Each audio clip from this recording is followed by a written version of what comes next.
and may be inappropriate for persons under the age of 18. You're listening to The Howard Stern Show on KEGL, Fort Worth, Dallas. Hi, this is Tim from Hoboken, and this wraps up a 20-song music marathon. We heard Harry Chapman's Miss America Pie. Van Halen's Really Got Me Going. Rod Stewart's You Wear It Well. Steppenwolf's Magical Mystery Tour. And the party will continue after this. You ready? Mm-hmm. Quick Joe McGraw and Bubba Bowie. I'll take it back in. Good. How do you make the final determination? Just have to see, how much money is coming in. How much does a Bubba Louie go for? Those are a little bit cheaper. Quick Draw and a Bubba Bowie are about $325. What do you call him? Bubba Bowie. Bubba Bowie. What do you call him? Bubba Bowie. No. I thought it was. Is it Bubba Louie? Bubba Louie, isn't it? Bubba Louie. Oh, whatever. You call him You're gonna hang a picture of a guy you don't even know his name? It's one thing not to know a Picasso. Bubba Bowie, he's saying. The Moma Mama. The Mona Lisa. Bubba Bowie. Well, that's what Quick Draw used to sometimes call him. I thought. Maybe I wasn't listening right. It was 20 years ago. Louie is what he used to call Bubba Bowie. Bubba Louie. All right, let's go very quickly. Line 5, who's this, please? Yeah, hi, this is Ben. Hi. And I'm in Los Angeles. I was wondering, I get a lot of things in the mail that say Robin Quivers has a nice chest, Howard Stern, Baba Booey. Oh, great. That's our usual Howard Stern, Baba Booey call. Thank you very much. I don't think those two guys, Howard Stern or Baba Booey, has been scammed, at least here not in California. Well, that was a mess. You were the topic of conversation on the Howard Stern show last night. I was wondering what you think of his brand of humor and the censorship he's come under by the FCC. And would you repeat that aloud? Because I didn't. Apparently you were the topic of conversation on the Howard Stern show last night. What do you think? I had a conversation with it? No, you were the topic of conversation on his show. I was wondering what you think of his brand of humor and the censorship. You want to know something? I saw him once, and he was so anti-woman. Yeah. We got so furious at him. I said, I know you're an entertainer, so I haven't listened to him enough. People tell me that he's a pussycat. People who know him. Yeah. But I don't like people spewing that thing, even as jokes. If you're anti-feminist, anti-racial, even as a joke, it doesn't fit well with me. Go over here before I move on. Yeah. Because I'm married to a woman. I have a daughter who's a woman. I have two daughter-in-laws who are women. Really, it's very. How do you feel about it? Do you like the show? How do you feel about it? I think he's pretty funny. Well, that's what I hear. Somebody said he's got a great sense of humor. I guess I didn't get past that first, and I'll try again. I will try again. I'm not hidebound. Yep. Shut up! Sit down! Sí, Mrs. Helmsley, ¿cómo está usted? ¿Por qué te pusiste mi chaqueta roja esta noche? Estoy en... English! This is America! English spoken here! It's Mrs. Leona Helmsley, the Queen of New York, a compassionate employer. Listen here, Aunt Jemima. I want a French tuck on that bed. Every corner of Helmsley Palace is perfection. This soup is colder than a slave's bunkhouse on a winter night. I don't know nothing about making no minestrone, Mrs. Helmsley. You! Don't talk back to me! Listen here, Beulah. My feet are killing me. Get me a small black child to rub them. One that can sing. Now snap to her. You'll be posing for pancake boxes. Right away, ma'am. With the help of her invalid husband, the Helmsley Hotels have become a showplace for excellence. This is my Harry. Blah, blah, blah. He's senile, but he's just as big a stickler to detail as I am. Isn't that right, Harry? Every time I see my Harry on his respirator, I can only think of one thing. What a waste of electricity. You lay there like a lux, and my jade art collection is going to hell. From the staff of the Helmsley Palace, we say thank you. Oh, Mrs. Helmsley, she's so good to work for and kind to her employees. Thank you, Gonzales. Now I won't have to call the Immigraciones and haul your olive-skinned ass back to Venezuela, where you screw goats all day under the Mayan moon. See, Your Majesty. The Helmsley Palace, run by a strong queen. I bust balls. The only hotel for excellence. I'll crush your nuts with my fingers. Your castle, the Helmsley Hotels. What? You need a pencil? What do you think you are, Mark Twain? Come on, you don't have to belch out the whole song, just at appropriate spots. All right, we'll enjoy the music.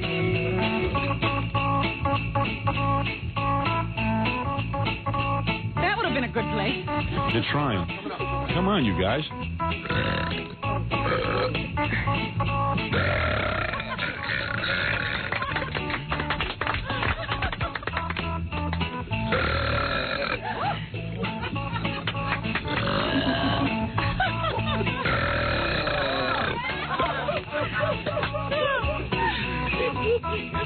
This is Tara Janet. That's more like my normal work, you know. Nobody wants to hear you talk. Just belch.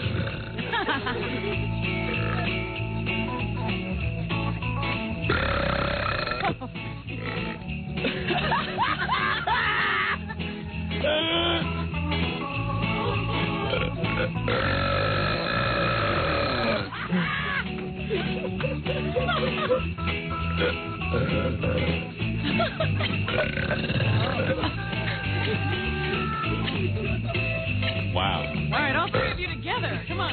Everyone.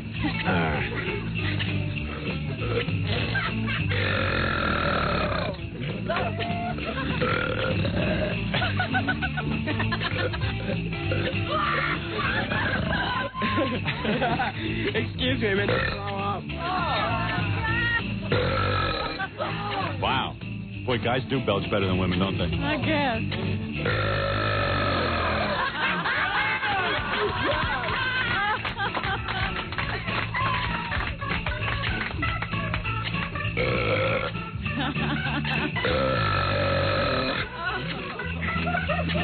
Holy mackerel.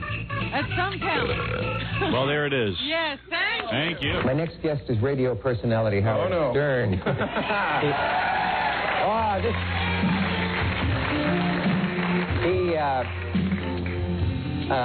That's his theme music, and Mr. Stern is a New York radio personality, and I feel sorry for the guy because he was canned a couple times.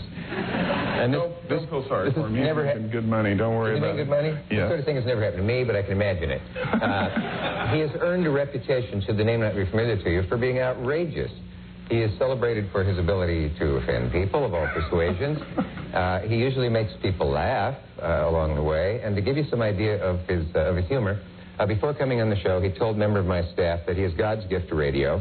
That following on my appearance of the show, he will, let me, because I will be so impressed with what he's going to do on this show, I will gladly allow him to make love to my wife. This is position 2. So as you can see, he's a bit of a humorist. And here to accomplish that and all more is Mr. Howard, Mr. Class Stern.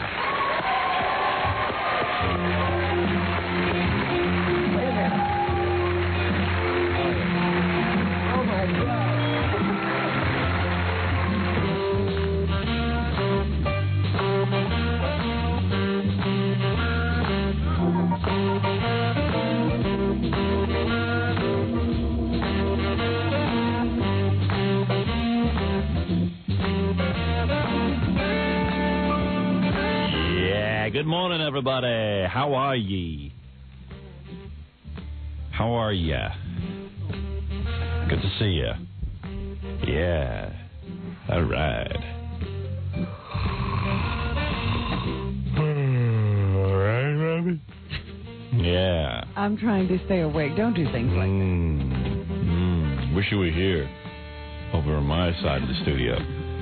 All right, let me take a break. We'll get the thing started. We'll be back right after these words. There's so much going on today, you're not going to believe it. This might be the best show we've ever done. Ooh. That's right. That's my prediction.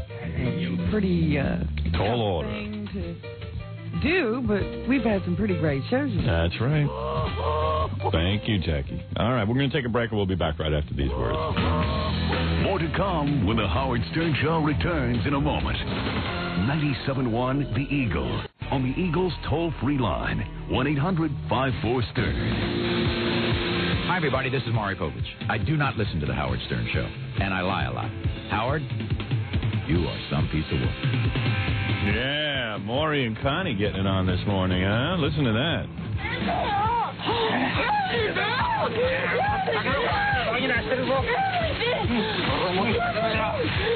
They got a lot of free time, those two. Well, now that Connie's not working in CBS, I suppose. Yeah.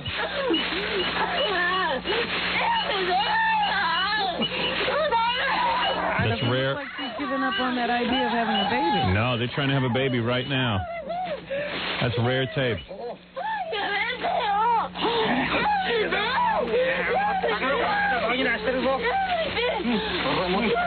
All right, there's enough of that. They should be allowed their privacy.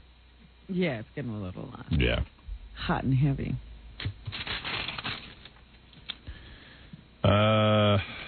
Okay. Well, you know, first of all, why is Geraldo meeting with Judge Ito? Thank you. Good night, everybody. Did he meet with him again? Well, yeah. They asked Judge Ito why he needed to meet with Geraldo. He said it's of a personal nature. So Geraldo and Ito. Now they're friends. Ito now is switching his name to a one name, just Ito. Just dropped the Lance, and now Geraldo is Geraldo and is Ito. Ito and Geraldo. The summit of one-named people.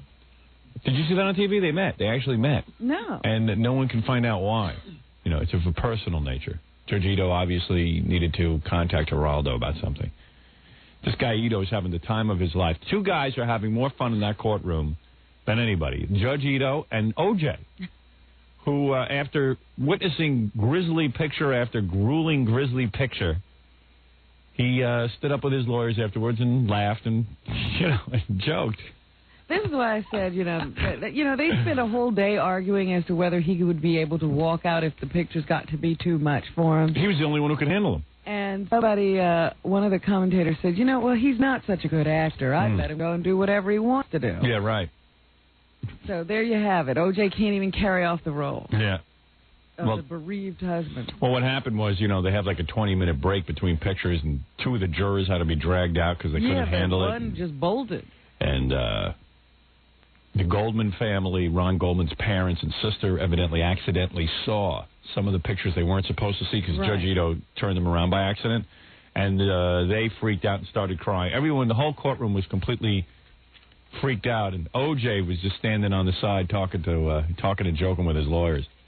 Well, because he's not really paying attention. Yeah, he couldn't handle seeing the picture. What do you mean he couldn't handle it? You go, hey man, I did some pretty good work there. He's admiring what he's doing. Michelangelo. Yeah, Michelangelo, look at David. O.J. asked if they had the pictures on Viewmaster because he likes to see them in 3D. Well, it was that night. What he was saying was, they took my work away from me too soon. There's a couple of strokes I could have gotten in. One of the more interesting things O.J. did that night was, the perpetrator did that night, the assailant, because we don't know who did it. Of course, there's no way of really knowing, isn't there? No one really can figure this one out. It's mind-boggling who did it. I plead the fifth. Thank you, O.J. But he already knew that court lingo too when we met him. Yeah, he sure did. He was pleading the fifth before he did it. I plead the fifth. So, evidently, what O.J. did was after he killed Ron Goldman, and Ron Goldman evidently flailed around a lot. He ran into trees and got cut up on some branches and hit his fists into things. Yeah, it happens. Into everything but O.J. So, unfortunately, yeah. So, O.J. couldn't be sure he was dead. You know how some people survive, like, the worst knife attacks, like that actress who got knifed 900 times and lived? Teresa Saldana. Yeah, right. But O.J. was smart. The assailant was smart. We don't know that it was O.J. Sure. And he took the knife and stabbed Ron Goldman in the face a couple of times, superficially, not like all the way through his head, but just to make sure that he was dead, make sure that he didn't respond. Oh, he poked him. Yeah, poked him a few times. That's what he'd moved. Because they asked in court yesterday, they said to Dr. Shlila Manka Avayan Manka, they asked him, why are these like little cuts on Ron Goldman's face? Shaving accident? And he said, no, I believe what that did, that the men who killed Ron Goldman tried to see if he would die. Who knows? What am I supposed to be? An imitator? All over the place. The man who killed Ron Goldman, he killed him so that he would hear the face. I don't know what accent that is. I grew up here, not over there. So he tested him like a turkey by poking him. See if he was tender. See if he was done. Is he done?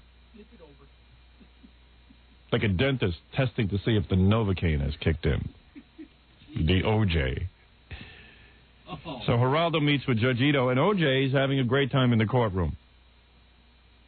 Well, I'm glad he's enjoying himself. And one has to be more upset by the incredible attention, and I can't quite figure this out, the incredible attention that Michael Jackson is getting. He's doing an interview tonight with Diane Sawyer. Big news. Big news. And on the front page of the Post, the Daily News, I don't know about Newsday. I'm sure not the New York Times, but the front of the Post is Wacko Jacko Backo. See that, Robin? Rocco Jacko Backo? I saw that already. Is Wacko Jacko Backo. I wonder who thought that up. You know, there's a guy over there whose whole job is to do the headline. Oh, he should be very proud of himself. Wacko Jacko. But, like, I was even watching MTV, and, like, MTV doesn't carry on for Pearl Jam like they're carrying on for Michael Jackson. And, I mean, maybe I'm out of it or something, but is Michael Jackson really that happening at this point? Are people really... I mean, it seems to me like MTV has some sort of interest. Yeah, they seem to be linked somehow. Yeah, you know, Michael imposed upon them to name some award after him in their music award show. Yeah. And he demands that they refer to him as the king of pop, and they go along with it. Yeah, I mean, why is everyone going along with it? This is a guy who no longer is even suitable for Madison Avenue. He doesn't endorse any products anymore because of his tarnished image. And musically, I don't know, is he really that happening? I mean, are people that into Michael Jackson music? I watched MTV yesterday. I watched their dance show called The Grind because it was over in Florida and all the girls were in bikinis. I see. Not for any other reason. It was great. What a great show. That station is great, I got to admit. MTV is really good. It's amazing because I hardly ever watch it. You really find something of interest. I love it. They had all these young girls in swimwear, and they had this girl and this guy making out under a waterfall. I don't know what was going on under there. When are you going to figure that you're too old to be gaping at these teenagers? When my wife finally lets me start dating. I see. Because until I can start dating, I'm married to my television. You saw it, right? Wasn't that great? Yeah, he called me. He says, you watching it? I go, yeah. There was a redhead who I'd like to meet. She's real pale. I would like to leave my wife for her. It was a sunny day, but she was really white. Yeah. Super white with red hair. And she couldn't dance. She just was like... She danced like a spastic. Yeah. Yeah, she looked like she was having a seizure. Yeah. But you know she's fun. Yeah, she danced like a retard. She was really hot. There was a couple of hot girls on that show. MTV went out and found a few beauties. And they look sort of obtainable. That's all it takes. That is all it takes. There was, like, they don't look that good looking that you couldn't get them. You know what I mean? But just enough. Yeah. Something wrong with a couple of them. But it's real weird. They played all Michael Jackson music getting ready for the big premiere night of Michael so Jackson. They were playing his old hits? Yeah. And all the news was Michael Jackson. And yeah, but, like, why is MTV buying into it? And why... I mean, look, I'm not saying the guy's a child molester because there was never any proof of that. But I got to tell you something. There was some pretty weird allegations going on and some pretty weird things that came out of all that. And with slumber never parties. Anything to make you think that none of it happened. Yeah, I mean, I'm not saying it happened, but I'm not saying it didn't happen either. Something happened. Something's going on. It happens. It happens. You know, I was thinking about it this morning. I said, it seems to me that nobody ever refuted the claim that Michael was leaving his house every night to go sleep with that boy. Yeah, I know. No one refuted that claim. I don't think Michael Jackson denied it. Yes, I did have boys over for the slumber party because I didn't have a childhood. But they were over there sleeping. I swear I didn't touch him. Do not hold it against me until you hear my side of the story. Okay, I'm listening. Let's go to court and hear your side of the story. I was regaining my childhood my own way. Yeah. From the real. Yeah. You know. they just happened to see his penis. Right. If they saw my penis, it was an accident. Oops. Checking the air conditioner. Yeah. Is it cold in here for you? Let me see. Let me check your nipples. No, you don't have cancer. It's perfect. Let me check your breasts for cancer. So you know, it's just kind of weird that everyone sort of. I just know that it's weird that MTV. I mean, like Michael Jackson's not even cool. At least, you know, they tried to resurrect Pee Wee Herman. That didn't work. Yeah, I mean, Pee Wee I could get back to before Michael Jackson. Yeah, at least with Pee Wee, he was just with himself. Yeah. It's just sort of bizarre. Like, there's something going on. I guess maybe, like, Sony, you know, Sony claims they put $30 million into promoting Michael Jackson again, but I don't believe that for a minute. I think that's a hyped figure. But you think it's a relationship with the record company? Yeah. That you don't want to piss off the record company for fear that when they do have somebody you want, you can't get them? I guess, but I mean, MTV is going way above and beyond even what a record company would expect.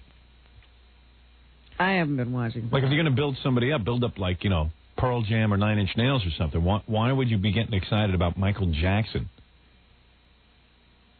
It's weird. And everything is Michael Jackson. And tonight, Michael Jackson's being interviewed by Diane Sawyer, which will, of course, be meaningless. And he's going to sit there with Lisa Marie, and we might even find out that Lisa Marie is pregnant. And I got to tell you something. That Lisa Marie, there's one picture of him holding her in the paper today. Like, she looks drugged. I mean, it looks like somebody. He's got her on drugs. Looks like somebody put her on drugs. So that she does not know where she is. Yeah, I'm telling you, there's a girl who is really hot looking. Really hot. I mean, Ralph was at the MTV Awards and saw her ass up close. He said she has the tightest little ass. Perfect. And she's got a really cute face. Elvis had good genes for bodies. Looks. Yeah. And looks. But, you know, I don't think the brain was all there. Yeah, I think she's got the brain of Elvis. And let's face it, the mom ain't too Priscilla swift. didn't have a lot to contribute either. Yeah, right, evidently. So, I don't know, she's like this real hot girl who could really use some good sex. I'm well, sure. you know, you look at Michael holding her, and he doesn't want to, he seems to not want to get too close. Yeah. Even if he is straight, you know he's not giving it to her good. Right. Like giving it to her, period. I don't think they live together. That's what I hear, that he still lives at Neverland, and she keeps her own house. Right. And the kids never see him, her kids. Why is she buying it? Yeah, she won't let her kids near him. What does that tell you? Duh. And I mean, you know, like, the guy is wacky. I mean, are people going to... I can't imagine someone's going to run out and buy that new record either. I mean, he's not that good. They were playing all his music that black people were having trouble dancing to it on that grind show. It was always a kiddie thing. It wasn't a big people thing. Yeah, it's like little kids. Some of that old music is like good, like dance music in a club or something. Is he like Menudo or something? It seems to me that the people who loved Michael were under the age of 12. You know what? They just play it over and over again so you get used to it. I don't think anybody likes it. I don't know. It's something weird that people are still buying into this. Jim Farber got to see Michael Jackson's new video. He says it's pretty sucky. He says his sister Janet comes off real good. She looks real hot in it and dances around. She upstages him in it pretty much. Oh, good. He looks like a retard. He still does that same move where he grabs his crotch and... Yeah. He's looking for something. Yeah. Yeah. Looking to see if something's there. You got to cut off what's there. Gets him in trouble. Yeah. Yeah, it's weird, man. I don't know. I just can't figure the whole thing out. Well, it's a mystery. As Diane Sawyer says, we love our puzzles. And this, Diane Sawyer said that? And like, why is he wearing those kind of loafers and stuff? I bet you there's something weird going on there. And that whole, like, military thing that he's been doing for 20 years. Yeah, the uniform thing. Yeah, like, get out of that. Why is the newspaper giving Michael Jackson every benefit? Why is MTV giving him every benefit? You know, it amazes me. I could make one comment about that I don't like Tejano music. No one will cut me a break. The Michael Jackson was up on child molestation charges. He wasn't up on charges, but they were looking to get him up on charges, and there was a kid accusing him. He was being sued. And I've never seen a guy get cut more breaks. You know, they get him on the front page of the Post. They're interviewing him. MTV is holding a whole night for him. They call him a wacko. Oh, isn't he crazy? Yeah, but I mean, you know, wacko. He could potentially be... He's a child molester. He's not a child molester. Wasn't this Ralph, get out of here, will you? Stop making accusations. He's not a child molester. Yeah, please come after Ralph Sorella. Yeah, right. Yeah, I'll have to handle that, thanks to you. What a dope. Just get out. Ralph Sorella. I think he's a child molester. Well, we don't know that he's a child molester. I don't know anything. He's definitely weird. Yeah, I gotta sit there and now backpedal for Ralph. He's a wacko. He's a wacko. He's a wacko, and it's not right. You're a wacko. Yeah, we're wondering about your personal life. Yeah. Sure, we'll find a few boys in that bed. Coke. But anyway, the point is that there's still a question mark there as to what really happened and was there child molestation or not, and there was a $20 million payoff. I mean, at the very least, he should have to work his way back. These people just Why are they cutting him a break? He's the cover of the paper. He gets, whole magazines devoted to him, and MTV's in the Bums Rush, and he's in movie theaters. Now, you can't even see a movie without being treated to Michael Jackson building monuments to him. Yeah, it's weird. It's just weird. This country seems to be now willing to forgive anything. As long as you're in denial or you deny, the country will go along with anything. Well, I don't know. The funniest news of all today, though, is that, Jon Stewart had that show at night on against Conan O'Brien and Tom Snyder, the Jon Stewart show. And now Jon Stewart and Dennis Miller are saying that the reason they got canceled from their talk shows is because they were too smart. That smart guys can't possibly be on television. I didn't know Jon Stewart was an intellectual. But that's the new rap. When you get canceled, you say you're too smart. Now, did he say that about himself and Dennis Miller, or did they join forces and say this together? I think they've joined forces. Those two mighty brains. Yeah, I like guys who say, is intelligence a liability? That's what Dennis Miller and Jon Stewart will kvetch about on Dennis Miller Live Friday at midnight on HBO. Both Miller and Stewart are known not just as smart Alex, but also as smart guys. I didn't know that Stewart was known as anything. Friday night, they'll try to decide if perhaps they're too smart to host the syndicated talk show. Yeah, sure. I thought Dennis Miller was blaming Jay Leno for the failure of his show. It seems to me that Dennis Miller still isn't sure what happened to him. Yeah, he still can't figure out exactly what happened. It's Jay Leno's fault. Jay Leno did it to him. I love him. Now he's back with Jay Leno. Jay Leno didn't do it. It's because he's too smart. Yeah. Hey, here's the thing I was looking for in the paper before. This is the description of O.J. after seeing all the horrible pictures. People were gasping. People were fleeing. Jurors were bolting from the jury box. They couldn't handle it. Families crying. During the impromptu 20-minute recess caused by the jurors' flight, Simpson was smiling and joking with his lawyers. I would love to. There's a broken man. Yeah. And I told you why the killer was stabbing Ron Goldman in the face after he killed him, just to make sure he was dead.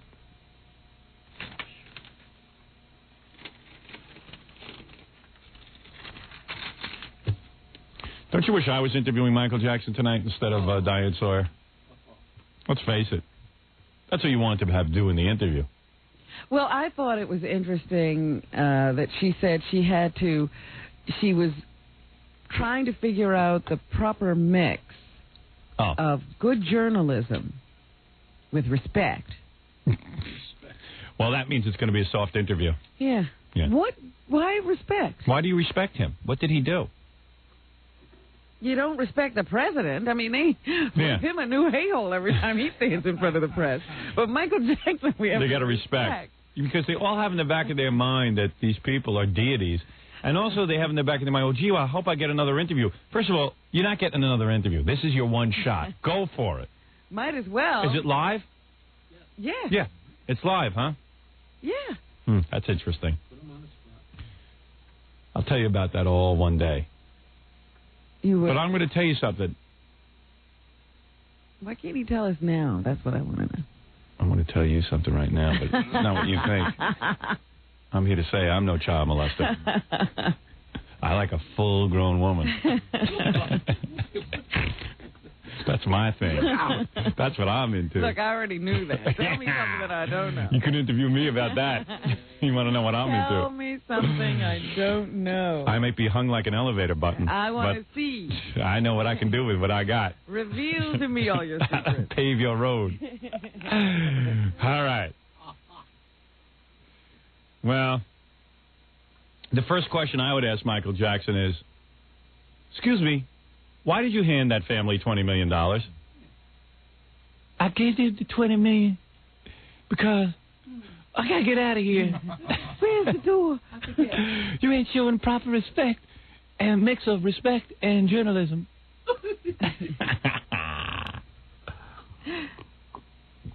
I got to take a break. We'll take some of your phone calls right after these words. You're listening to The Howard Stern Show. More after this. With Stern all morning, pure rock all day. Yeah. 97.1 The Eagle. Spreading faster than the Ebola virus. It's The Howard Stern Thank Show. You. Take that as a compliment.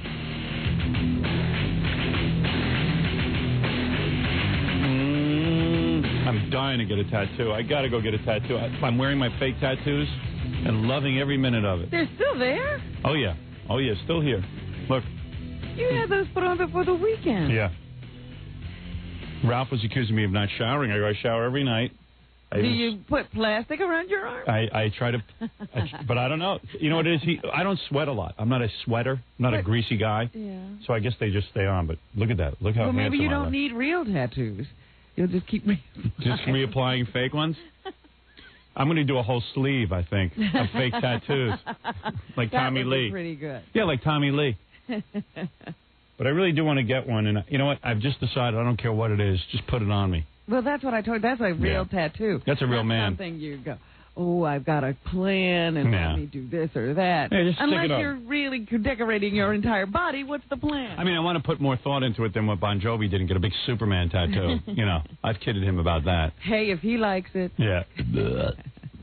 Shaq has one of those, too, big Superman. You ever notice that on Shaquille O'Neal's arm? No, I didn't know that. Yeah, big, giant Superman. But black guys, it doesn't show up as much. He's just got blue ink. You know, it's just a blue Superman. Yeah, it looks like a birthmark. You barely see it. So it's kind of cool. Yeah, but on a white guy. You can hardly see it, but it really shows up on Bon Jovi. You can't avoid it. Hey, Robin, didn't I throw Ralph out of here about 15 minutes ago? Yes. Are you back? He's like, yeah. What do you want? I'm ready to go, man. What? Get a tattoo. What are you going to get? I don't know. I'll just go and do it. Yeah, let's do it already. If I keep thinking about it, I'm never going to do it. Yeah. You can always talk yourself out of anything. Yeah, let's go get something cool. I'll do it this weekend. Yeah, okay. I'm with you. I'm there. All right, I'll call that lady. So you'll come back in marked up on Monday. Because if you don't go, I'm just going myself. I'm serious. You know what? Now I'm ready. You'll get a call from Neil, and you'll get a call from Ronnie. Well, Ronnie knows what he wants. I don't know why Ronnie just doesn't go and get the tattoo. Why does he need us for? He knew exactly what he wanted. He had it drawn up. Plus, this is going to take 12 hours to put on his arm. It's a giant shark with a baby's head in it. No. Yeah. With blood dripping. With blood dripping out of the head. Hey, that's what the guy wants. You said. Here's a guy who needs a design. Did he draw it himself? No, the artist drew it. I saw it. It's pretty wild. But Ronnie just sat there and kind of came up with it. He's like, I'd like a shark. Well, it was a weird meeting. We went to the tattoo place, me, Ralph, and Ronnie. And Ronnie's like a real hairy guy. I mean, yeah, he's going to have to shave. In a way, it doesn't matter what he gets because it'll be covered by hair. Yeah. I mean, that's how thick the hair is on his arms and shoulders and back. He'll have to part his hair to show you his tattoo. We thought he should get like a werewolf tattoo, but with no hair on his face, and just like the hair, his natural hair. Would be the hair. Because seriously, if he's going to get a tattoo, his hair's what's he going to do? Just shave a little patch so you can see the tattoo? Every day? Yeah. He should get it on his palm. That's yeah. I mean, if he gets a shark, it's going to be a hairy shark. Yeah. So what good is it? You're going to have to shave it. So the thing is, I don't know what he's going to do. And he's going to get this tattoo and shave his arm and get it. But you do have a good point. Why has he been waiting for you? I don't know. If he already knows what he wants. He wants the shark, but he wants to go with us and get the tattoo. And I just said to him, look, Ronnie, I don't really, quite frankly, want to sit there while you get a giant tattoo of a shark with a baby's head and blood spilling out of the head. Was it really involved? Well, it was kind of weird. What happened is we went to the place, and I sat with the woman for like a good half hour to 45 minutes trying to describe what I wanted. And it's true what they say. If you got to do, if you're vague, that means you really don't want one. Right. Okay. Then Ralph had to go, and Ralph goes, I want like bones, or like a bony substance, but not a picture of anything, but like a design, but in bone, like white bone is cool. And the woman was like, smoke was coming out of her head. Right. She was like, her time. listen, you two faggots. Why don't you get out of here? Bad too. We had to go back. Yeah, we had to go back, and meanwhile. And this person is trying to make a living. Yeah, I mean, I don't know what she charges for a tattoo, but I'm sure, as you said, I can't put in 12 hours, waiting for these guys. I wanted Dee Snider's assistance, but of course, I don't know. He's too busy to help me. He's too cool to help out. Because Dee's real good with. Well, he can tell what kind of company he's in. You're a real man or you're not, and Dee's not going to be with you if you're going to act like a girl. Well, I don't know. Day. It would have helped because he's real good at drawing tattoos, but of course Dee's too busy. He's too busy to hang out with his pussy friend. Yeah. While you're crying. Yeah. Because I want to get something cool, but you need a guy who knows something about tattoos. So anyway, and Ralph's like the wrong guy to go with because he's as confused as I am. He's like, I want something cool, like bone and like a hip bone. And he draws. He could have drawn his own design. I've drawn up like 900 of them, but I can't decide which one. Like I want like animal remains, like fossils or bones. No, I don't. But I don't really want that. I just want something that has a feeling or texture to it. And like the girl's like, what? Like she what could you be? Thrown you all out. Like and he was like, So then Ronnie's turn is to go. And meanwhile, we've been there 2 hours now, and even I'm fatigued for her, and I'm fatigued. And this is like the people I hate are people who go into shoe stores and ask to see every shoe in the store and then walk out without buying. Yeah. So then, it was us. And then Ronnie goes, and she could care less that I was Howard Stern, the tattoo artist. So she was like, who cares? Just pick something, you big homo. So, you idiot. So, she's probably sitting there with her whole body drawn up. Yeah. Oh, yeah, she's ink all over her body. Yeah, right. She's like, just put the stupid tattoo on. Anything. Then Ronnie goes, and he's like, she goes, well, do you know what you want? He goes, yeah, I want a shark. So she goes, oh, okay. He goes, yeah, you did my son, and you put a panther on his back, and I want a shark right here. And he points on his arm. Like it's a place on his arm like the middle of his arm. Wasn't it it's like his forearm? Yeah, it was his forearm. Like in the stupidest place. Right here, big shark, he goes, with big teeth. And she goes, well, do you want, what kind of shark do you want? There's different sharks. She goes, do you have a book? Fine. Ronnie goes through the book, boom, boom, boom, boom, boom. Finds a shark. And then he starts mumbling. So now he's starting to sound like Ralph. And she's like, what? He goes, and like maybe like you could put like a baby's head in there. And she said, do you want anything in the mouth? Yeah. And he goes, well, maybe a baby's head. So me and Ralph start laughing. The girl is like, it looked like the OJ jury. They were like vomiting. And then she goes, what? He goes, oh, like a baby's head with some tooth marks in it and blood pouring out of its head. So Ralph and I are like, holy mackerel, this guy's sick. He wants autopsy photos on his Yeah, right. We were cracking up. It was just like too weird. And she said, she was kind of neat, this girl. She goes, Marguerite, yeah, she goes, that's a pretty severe image. And I go, gotta walk around with that for the rest of your life. Well, I was like, no, man, hey, that's what I wanted to see it. I want to see that on his arm. That on his arm. Yeah, I want to see the baby's head in it. I mean, who would think of a baby's head in a shark's mouth? Like Ronnie's what does that mean? Ronnie's a really sick guy. He's sick. He is. He's sick. Call a psychiatrist and ask him what that means. Really? Holy Jesus. So like the woman goes, and he saw we were laughing and goofing on him, so he goes, well, not a baby's head, something else maybe. No, he's got to do it with the baby's head. Yeah, he's got to do the baby's head. So all of you girls are going to go this weekend? Yeah. We're thinking about, want to go with us?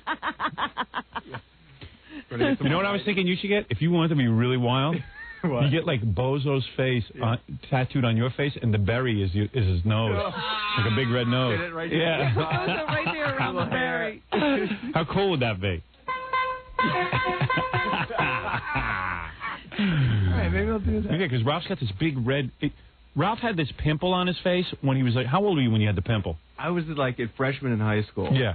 He never had a berry on his face. He has a big red wart on his face. He caused that? Yeah, listen to this. He thought he had a pimple that wouldn't go away, so he was in school and he started picking at the pimple, and it bled.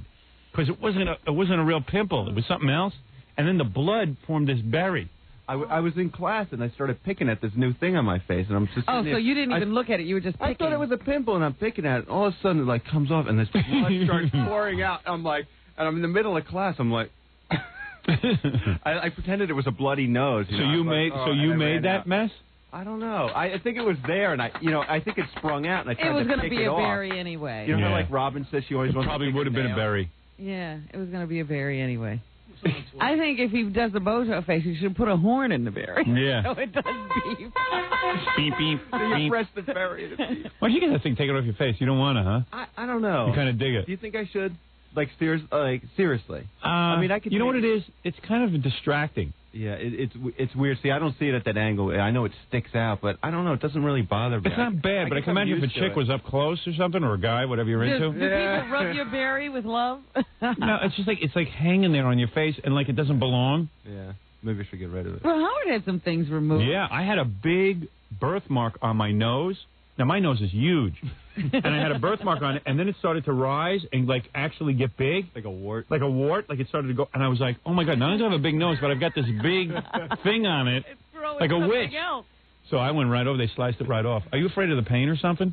No, because it doesn't hurt at all. Actually, I was at the doctor, and he said, it's nothing to worry about, but you can get it taken off. And I was at the dermatologist, and he said, okay, let me give you a shot. Yeah. I said, no, I don't want a shot. He goes, well, I'll just burn it off. Was that what you're afraid of, the shot? Well, at the time, I was just a little weird about it. I didn't want somebody to give me a shot in the face. No, it's nothing. But they just freeze it. But I would do it now, but I don't know. I'm not You don't afraid, even care. I'm not afraid. Yeah, I don't care. It doesn't like you look in the mirror and it doesn't bother you. I don't see it. You know what I mean? I guess yeah. Yeah, well. Maybe I'll get rid of it. I don't know. You think I should? I don't know. I guess I mean, doesn't matter. from my point of view, it's something to make fun of. So. Yeah, so you it was like your bad tooth that I got fixed. Now I'm sorry I fixed it because it was so funny to look at. You look like that Kukla, Fran, and Ollie character. Sorry. Sorry. Sorry. So what tattoo are you going to get if we go? I'm going to get something in red. I mean, kind of like this was. With the X-Man thing? I don't know if I want that, but I've been working on a couple like little things. Maybe I don't know. Maybe I might even get the you're X. still not decided. I might even get the X. I might just go there and just get it bigger. Like this is too small. Yeah. But I'd get it a little bigger. I wish think it's kind of cool because it looks like a stamp or something. Yeah. Why don't you get a big H in the circle? For what? For Howard. Okay. Your hero. Or why don't you put your face on your arm and put one of those big slash marks over it? Yeah. Big berry. All right, anyway, I got to take a break. And when we get back, I'll get to the phone calls. I'm sorry I didn't get to them. We were just discussing tattoos. Very important. That you're not going to get again. Yeah, exactly. Over vacation, that's when we should do it. Hmm. Then you have time to heal. Yeah, I want to be healed up for when I come in the show. Won't be all scabby when you show it to Yeah. All right, we got to take a break. We'll be back right after these words. We'll be back with the Howard Stern Show. Don't go away. And Fuel Clock 97.1 The Eagle. Hi, Howard. This is Gloria Stefan, and I told you I watched your show. Hey, Gloria. On your radio show. A lot of fun, and hopefully you'll have me back sometime, okay? I'd like to have you back, guys. Well, now she can hear us down there in Miami. Yeah, she's got a rod in her back. I'd like to put a rod in her back. Well, she just had a baby a little while ago. Yeah. Hey, it's not mine. Just want to make sure everyone understands that. Gorillo just came in during the commercials. He goes, I'm thinking of getting another dad dude, too. He wants to go with you now. I know you have like 20 people. And he goes, but I'm not going to your guy. I said, maybe you should go to Marguerite because Gorilla got this tattoo like 2 years ago. Yeah. And he didn't want his mom to know he had a tattoo, so he put it on his groin. Right. What is it again? I forget. He has to tell you because he just told us, and I can't even remember what he said. But you can't tell what it is. It looks like a blotch of green ink. And I said, dude, why wouldn't you go to my person? Obviously, who's a good artist? You have no ability to go to someone good. Or I said, go to Richards. Richards got some really cool tattoos. He goes, well, I tried to go to Richards, but then he was out of the country. He left. Gungadine, water. Gungadine, water. What are you doing? Why would you come in here and insult me? Go, I wouldn't go to your guy. No, not that I would. I don't want to seem like I'm glomming onto your whole You're not trip. glomming on to me. I don't care if you go to the person I would go to. I didn't want to seem like I was joining the bandwagon. Dee Snyder told me that he went to this person, and Dee's got really good tattoos, so I figured that's the person to go to. Okay, I didn't want to seem like I was coming in and going, I want to go too. I want to go get another tattoo. Yeah. Show everyone your tattoo. Show the camera. Wait till you see this thing. Yeah, lift up your shirt. Wait, pull down he has to pull down his pants. Look at this. Wait. Pull it down. All right, now turn to the camera. What is Which one? It's that one up there. I think. What is that? It's a 4-leaf clover. Yeah. And a clatter. A clatter? Yeah. Look at that. It looks like a child put that on you. Look at that. And it's down by his genitals like a girl. I know. Whenever he got it, he had to come in and take off his clothes every time he wanted to show everybody. Unbelievable. So what kind of dad-do are you going to get? I want to get a Celtic cross. A Celtic cross? How come you get things I don't know what you're talking about? Celtic cross. I want to get a Celtic cross. I didn't say that. What do you want to get? I don't know what you said. A Celtic cross. A Celtic cross? Celtic. Celtic? What's a Celtic cross? Celtic? It's a form of cross? Form of... It's a form of cross. Form of cross. It's a Celtic. What is a Celtic cross? Celtic cross is a form of art that they use in Ireland, and it's different types of crosses and stuff. How do you spell Celtic? Celtic. Isn't it Celtic? No, it's Celtic. It would be Celtic. And you better learn how it's said if you're going to get one. I know how it's said. What country are you from? Well, Brooklyn. Irish. Brooklyn. You're Irish? I'm Irish and Italian. Are you really? Yeah. Well, how come you don't get anything Italian put on you? Yeah, like a spaghetti. Maybe get like one of those like horns, you know? Yeah, like a horn. No. That's Italian. A horn? Yeah. No, what's a horn got to do with Italians? Do you never see the Italian horn? Yeah. That's the only thing I can think of that's Italian. A Camaro. A Cadillac. So when are you going to get this thing? As soon as I scrape up some money. I've been trying to save up to get, a tattoo every time Every time I save up some money, I have bills to pay. Right. My gilded the bills come before the dead do. So first, at least you're responsible. To get first your bills and then the dead do. I pay my bills, I get my dead do, and then I get my gilded gross. Kaboom. Well, you want to go with us and get the dad do? I'd like to go and check her out, yeah. Yeah. I don't feel like going with like 90 guys. I know, that's why I don't want to bother you. Yeah. I might even just go myself because... Well, why wouldn't you just ask him who his artist is so you can use her? He can't. He came in and he goes, of course I wouldn't go to your dad do artist. No, because I got my own. I go, yeah, but obviously the one you went to, this was the first time he ever did a dad-do. No, I've been suggested to a couple of people, and I wanted to go and check out their work. I was suggested to a couple of people. I was suggested to a couple of... They suggested you to a couple of people? What do you do? Yeah. I sit there. I let them draw on me. Why didn't you get a Catholic cross? It's the same thing. It's not any... Catholic cross. Instead of a Celtic cross. Yeah, why are you getting Celtic? Why don't you get a Catholic cross? Sort of like the same thing. Yeah. So you're going to get a big cross. Why don't you go to Richard's guy, man? Richard has a big cross on his arm. Richard's guy split. He went up... He moved. Did he really? Yeah. I wanted to go to Richard's guy. Richard's guy is really good. Yeah, Richard's got a big black circle with a cross. I've never seen his tattoo. Hey, Richard, come in with your tattoo. It's a little much. There's a lot going on that skinny arm. Let me see that. He's also got like a skull. A skull, yeah. He's got like a steer's head. Yeah, the steer's head's pretty cool. Where is he? Wait till you see this.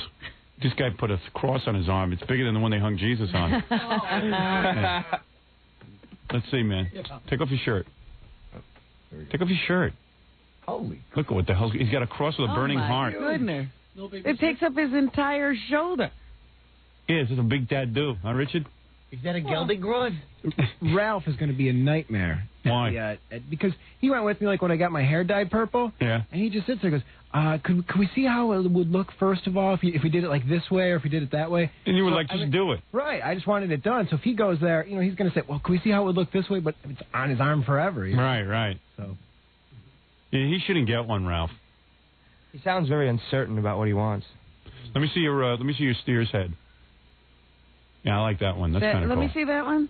Yeah, it looks kind of neat. He's always getting them pretty big, though. Yeah, they're a little too large. Tell him what you want for your back. Listen to this. You're going to get something on your back? Yeah, he wants to get his whole entire back done. No, don't do that, man. That's really gross. The top half of my back. Tell him what you want. I want like a horse, like a bucking bronco horse. Yeah. Like a cowboy. No. But the cowboy's like a skeleton. He's got like a cowboy hat on, but it's a skull. Oh, dude. Dude, can I talk you out of that? with like all these flames coming around it. You look kind of cool enough, man. You don't need more tattoos. But it would just be for me. I mean, because who'd really see my back, you know? Chicks, and like when you go to the beach, you're gonna look like a douche. I mean, you know, it's like a bit much. He's gonna get a giant. Hey, Ralph, he's gonna get a giant horse. Maybe you should be a little bit more indecisive like me. Yeah. There's something to that whole thing. Richard, why don't you just set yourself on fire? That's a whole interesting look too. Dude, you got like 2 cool tattoos. It's kind of enough. Like, don't overdo the whole. Yeah, don't do your whole back. Yeah, you know, guys who get totally inked. Well, not like my whole back, but just like, you know, about like a quarter of my back. Like, really? Yeah. I hate those big tattoos. Why would you want it, like, you know, like, what's the idea? Why on the back? Just so you can get something big? Just, yeah, something big, because I want something... But who'll see it? You won't even see it. But I didn't even necessarily want... Like, these ones came out a lot bigger, you know, and I suggested it to the guy. He sketched it out, and the thing was huge, and it looked great. I was like, wow, it'd be a great tattoo, you know? Right. I mean, when I told him about this one, you know, I had envisioned it a lot smaller, but once he gets going... Were you high as a kite when you got those things done? No. Because he's pretty serious. You know, if you go in there messed up, he won't do you, you know? Really? Yeah.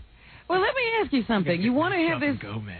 You want to have this big thing on your back for what reason? You can't see it. Nobody else can see it. Because it looks cool. It's like the whole presentation. You know what I mean? But if it's some piece of art, put it on your wall. You don't need it on your back. Here, man, do me a favor here. Tape this on your back. Let's see how it looks.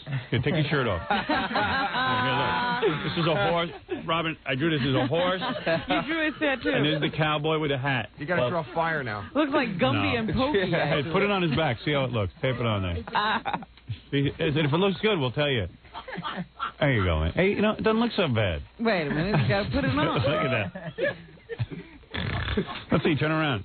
Yeah, hey, that looks pretty good. That's cool. Yeah. Wear that all day and see how people react to it. I was wrong, Richard. That's cool. Yeah, you look cool, man. Where are the canyons and the flames? You didn't get You're a cool guy. Because he wants a habitat that the horse is going to be in. Yeah, because you're going to have to, like, put it in a forest and stuff. Dude, you look pretty cool with you know, the way you are. You know, with the red hair and everything. The purple hair and the tattoos. Right. But, like, sometimes you can go overboard because you get bored with what should I do next? Your back shouldn't have a mural on it. You know, once you pierce your belly button or something. You know what I mean? My nipple. Yeah. Do something like, you know what it is? There's not enough cool stuff you can do to yourself. You know what I mean? And then you go overboard and you do something stupid. You start dyeing your hair white. You don't know what to do. You just want to do cool stuff. Get the belly button ring. That would be better. Yeah. I mean, I dig your tattoos. I really do. But I'm just wondering, like, at some point, isn't it a little gross? Like Tommy Lee's arm. Yeah, like Tommy Lee's arms look like a guy who's been, like, in an accident. And looks dirty. Up into his nipple. Yeah. It looks like a real bad mistake is what it looks Yeah. And now he's ruining Pamela Anderson, getting her all tattooed up. 1 or 2 tattoos are cool. But that's why I wanted it on my back, too, not like a full sleeve, you know, it would just be... Man, you're on your way to a full sleeve, dude. No. Yeah. Once you take up a quarter of your back. You know what happens? Then you take up the quarter of your back. All of a sudden you say, oh, my goodness, that looks kind of weird. Then you put something else trying to balance it out. Because then, like, the horse will be lonely with the guy, and then you got to put, like Robinson's got to put a whole environment back there for the horse. I'll put a sunset on there. Yeah, right. You won't have a sleeve, you'll have a shirt. Yeah. Dude, you did enough with the tattoos. Yeah. You got enough skin art. Yeah, we'll see. Yeah. He's doing it. He doesn't have your problem. He's been telling me this for over a year. Oh, really? Yeah. Yeah. It's in his head. But, Richard, you're busting on me, but didn't you say it took you like 2 years before you decided what you wanted? But he wasn't in the tattoo parlor, Ralph. They sit there for 2 years. Oh, there you go. Marguerite. Yeah, we went to this Marguerite. We drove her nuts. And we never even got anything. None of us. That's awful. Yeah. So she never even got paid. Yeah, she drew like sketches. Yeah, if she does one on me, I'll give her a good tip. For wasting her time. You know what I mean? Gorilla, I just think about, well, I don't know about Richard, but at least he seems to get decent tattoos. Your story is a whole different thing. You go to, like, these guys. How much did you pay for your tattoo? Oh, technically, I didn't pay for it. Technically. Technically. Technically, I What do you mean technically you didn't pay? Technically. Yeah, well, I think you paid too much and you didn't pay anything. I think it was like maybe $40. Oh, really? Yeah. What did yours cost, Richard? Well, the skull, the steer skull cost like $75, and then the cross and the heart was like $150, I think. Yeah. Yeah. I don't know. That's what technically you didn't pay anything, but then you said you paid. Well, it was the birthday gift. Oh, it was? Oh, I see. From the ex. I see. From your ex-girlfriend. Couldn't have bought you a good one? Yeah. Well, Yeah, she didn't like you. him that much. Yeah. She wanted her name, but I said, no. Sure. At least you knew that much. He's not that stupid. All right, dude. Dudes. Thanks. Yeah, maybe you ought to go with Richard, not Ralph, when you go to get a tattoo. I don't know, man. Richard's a little out of control. At least you might get close to getting one. Ralph puts too much thought in. Richard puts no thought in. You know what There's I a mean? balance Somewhere in there somewhere you between. should Maybe hit. we both go. Yeah, maybe. I want to go with D. Snyder, but D blows me off, so. Like that time D came over your house and we're hanging out with him, he had some good ideas. I mean, he was like, you got to do this, that, and that. Yeah, D knows what to do with a tattoo, and then, like, it's like kind of a drag. It's like I try to hint to him. I go, D, maybe you should come with me. And he's like, I don't know, man. Did he call you when he wanted to go? Well, he called me recently for some advice on radio and stuff, but I didn't call him back because he doesn't call me about tattoos. Oh, geez. Screw him. He's too cool for that. Yeah. Hey, D, how about going with me and, like, help me, get my art done? Yeah, right. Help me with my artwork. I'm not so artistic, okay? I think he's got a whole philosophy behind tattoos. Yeah, and it's like, I'm sick of his philosophy. He went in with engine parts. Or how did he come up with that one? He said he took like a lawnmower engine and this and that. There's a guy who's sitting around the house way too long. Yeah. At least now he's caddying, so he has something to do. D is like the most thought out guy when it comes to stuff like that. So that's I went to the expert. Like if I was going to get a tattoo, I'd want to go to a guy who had a really good tattoo, and I love D's tattoo. We know what it is. But D gets into this thing like I'm copying him. Then if I get like a tattoo similar to his, so I don't want to. I don't know, man. There's some weird vibe going on there. Well, he often feels that, now people say you look like Howard Stern, and he feels he created this whole... Yeah, and it's like, D, you look like yourself. He's of himself. Yeah, it's like, D, spend more time on music. Don't worry about what I look like. Go shave the side of your head. Right. I don't know. Ralph's sort of looking like D with that hair.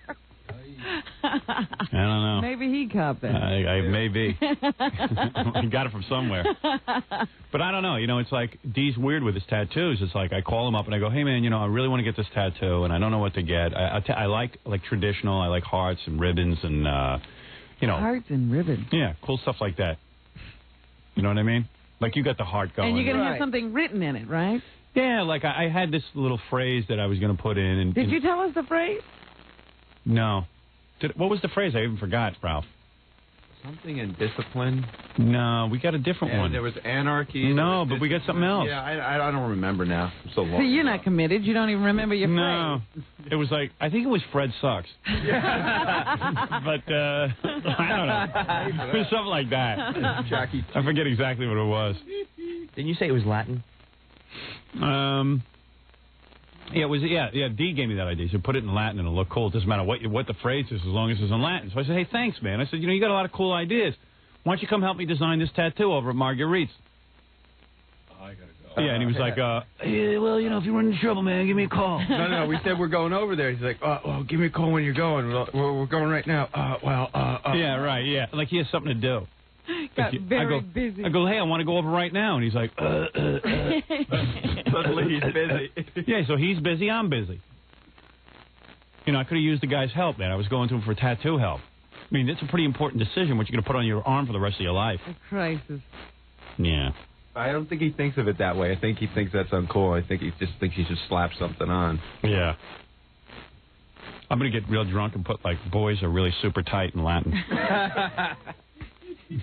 Got it on my arm. There you go. Yeah. Signa one unum. Young boys are tight. But I don't know. So, I don't know. D's a little weird about it because it's like, I go, yeah, man, I like that one on your arm. You got like the ribbons and stuff. And he goes, yeah, okay, yeah. I go, yeah, I want something along those lines. You're into more traditional, right? I go, yeah. I'm going over there now. What do you think? That's what you should get, then. That's what you should get. I go, yeah, but, like, I don't know exactly, how to tell her what to do. They didn't have any ribbons or hearts that you liked in a book or anything. No. They have to take D and throw him in the car. Yeah, I know. Kidnap him. Him. Make him help you. Yeah. If D was a decent guy, he'd design something for me. But he's too busy, I guess. He's too busy. He's got a lot of things going on. Widowmaker. Yeah. He's too busy to help me.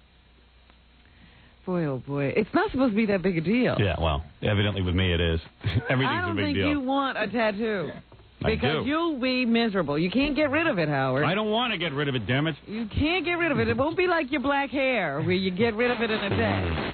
You know what it is. You know that you want one, but you can't decide. Right. And then once you figure out what you finally want, then the next one that you get, like for me, all these thoughts are coming to your mind, like, whoa, that would make a great tattoo. This would be a great tattoo. But Right. the first one, you just got to, like, you know that you want it, and then... I want it, but, I mean, I should know what I want. Well, that's I knew, like, I wanted a tattoo, like Real said, for a couple of years, but I didn't know what I wanted. And then all of a sudden one day it just hit me. I said, a steer skull would be a great tattoo. And I went and I got it, I don't know what hit you, man, but you should have kept thinking about it. A train hit him.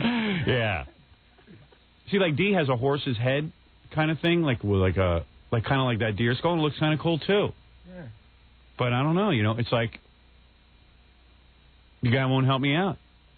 How can he help you? I thought you should do some kind of skull thing because you got all those bones and stuff. Yeah, I don't know. I don't want like something that like looks like I don't want a face on my arm. Right, like a painting. Like you see that basketball player with his, that guy who has a picture of himself on his arm. Who's that?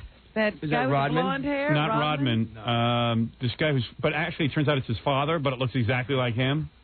He's this black guy on Orlando, and he's got I forget his name. And he's got how can you guys miss that? Do you guys watch basketball? No. Oh. In the game, the guy's got on his arm, he's got a picture of I himself. haven't watched them that much. But he claims it's his father. He goes, that ain't me, that's my father. I want people to know my father died, and he plays right along with me on my arm. So I was like... Well, get your dad's face on your It looks like That'd be great. Yeah, that'd be really nice. And then in Latin you can put, I told you not to be stupid. You moron. On this black guy, it looks like a police sketch. Looks like a composite It looks like a composite drawing. And it's a real bad drawing. Does it have numbers underneath it? Yeah. So if you want to go to the tattoo place, man, let's just go and do it and screw D. That's the only way I'm going to do it, if I just go and just... Yeah, but I don't know what you're going to get. I don't know. You still have to sit down and tell her to do something. And you don't even know what to tell her, you douche. Oh, boy. I have a good idea. What is it? I said, I'm in red, and Yeah. I don't know. It might be this. The X? Yeah, but a little bigger. It looks like a wart. Dude, what do you... Dude, like that's a wart. cartoon, the X-Men. Yeah, but it's just a symbol. And when people Like, I ask like you what it is, symbols. they're going to go, oh, it's the X-Men Or cartoon. you You're going to be a total goof. Or I could get a Why don't you put cross. Bozo the Clown on Isn't your that arm? just as bad as a Superman thing? It's a symbol. No, I don't think Why don't you write douche on your arm? in Latin. In Latin. Douches. Douche. But seriously, man, you just can't get a... I know I'm going to get something in red, and it's going to be some kind of symbol. Like, did you ever see that symbol for... like a pentagram or something? A biohazard, in the hospital. You see all those, like, lines, and it's... So you don't know what you want. What? What is it? The guy's name on Orlando is Dennis Scott. Yeah, Dennis Scott, that's the guy. He's got a tattoo of his dad on his arm. It looks just like him, and it's like, God, what an ego on this guy. He's got a picture of himself on He his doesn't arm. want to forget what he looks like. Yeah. And it's this head on his arm. It looks like there's another guy on his body. Looks like he's Siamese twins. Because that's my father. My dad's right with me. It's like, oh, man. I don't know. Maybe I'll just keep slapping this on every couple of weeks. Yeah, why don't you just... I think you two would be better off with Stick-ons? the fake. Yeah, maybe you're right. See if you can get some of those cool Batman tattoos. I got some, man. Do you? Hey, come on, do me up, will you? I need a whole sleeve. He needs another fix. Yeah, no, forget it. I don't want any more ink, man. Not right now. I don't want a whole sleeve. Can't take it. I got to take a break. Then we'll get to the phone calls right after these words. You're listening to The Howard Stern Show. Stay right there. 90s on the Eagles toll-free line, 1-800-54-STERN. Let's return to The Howard Stern Show. Sometimes I could see myself doing this job for like another 20 years. I was telling the guys, and then there are times like I know that my contract's up in September, and I could see myself just walking away and fading out, going away somewhere. Yeah. And I know that the company's a little frustrated with me right now, probably because they think I'm like playing some kind of game, but I'm not. I don't know what I want to do. Well, when are you going to decide?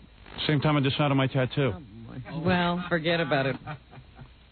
Jackie always says to me, it'd be a lot easier if we had a 4-day week and everything, but that's not how you do radio. You got to be here 5 days a week. Jackie.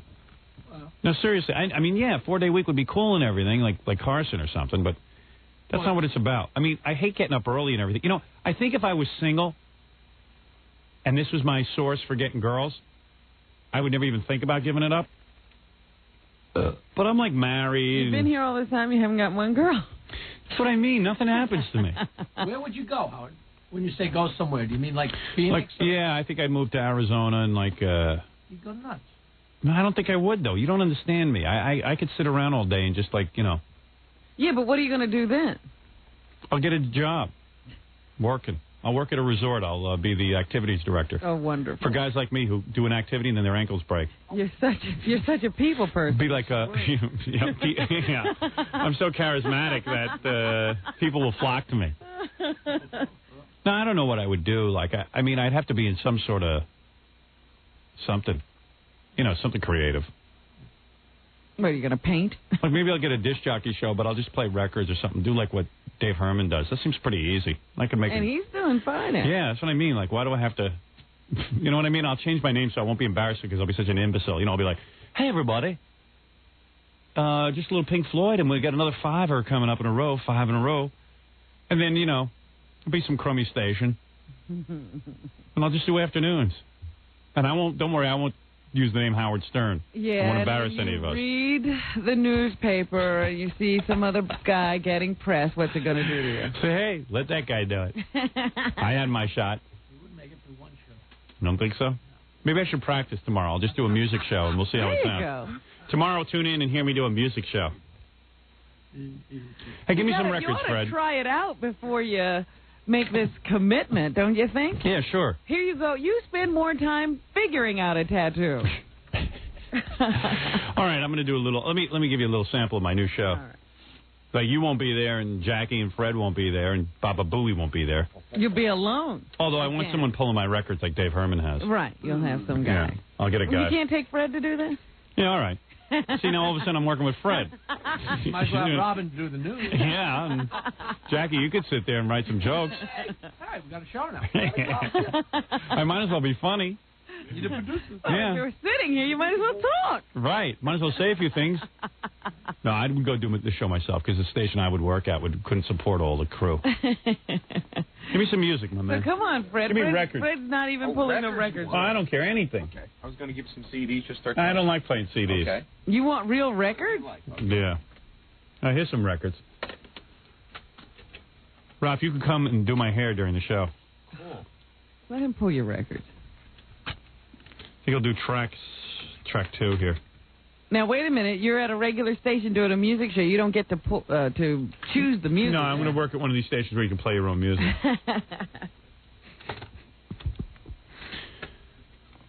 Yeah. That's good. All right. I got to load up my CDs, Robin. Give me a second to prepare my That's show. right. You got to set up your show. So far, I've lost 60% of the audience preparing my show. Going anywhere.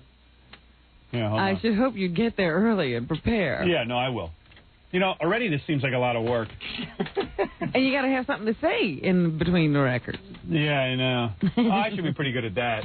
I don't know. You're not supposed to get off track. It's just a lively music show. Give me All a right. weather report, Robin. I don't need weather. Time and temperature. I don't do weather.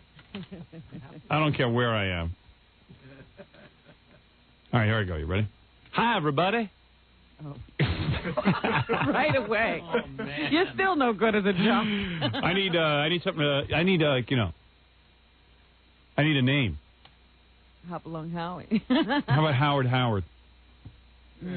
Like Donna. Not catchy. All right. How about I heard a good name. How about Hootie and the Blowfish? Oh.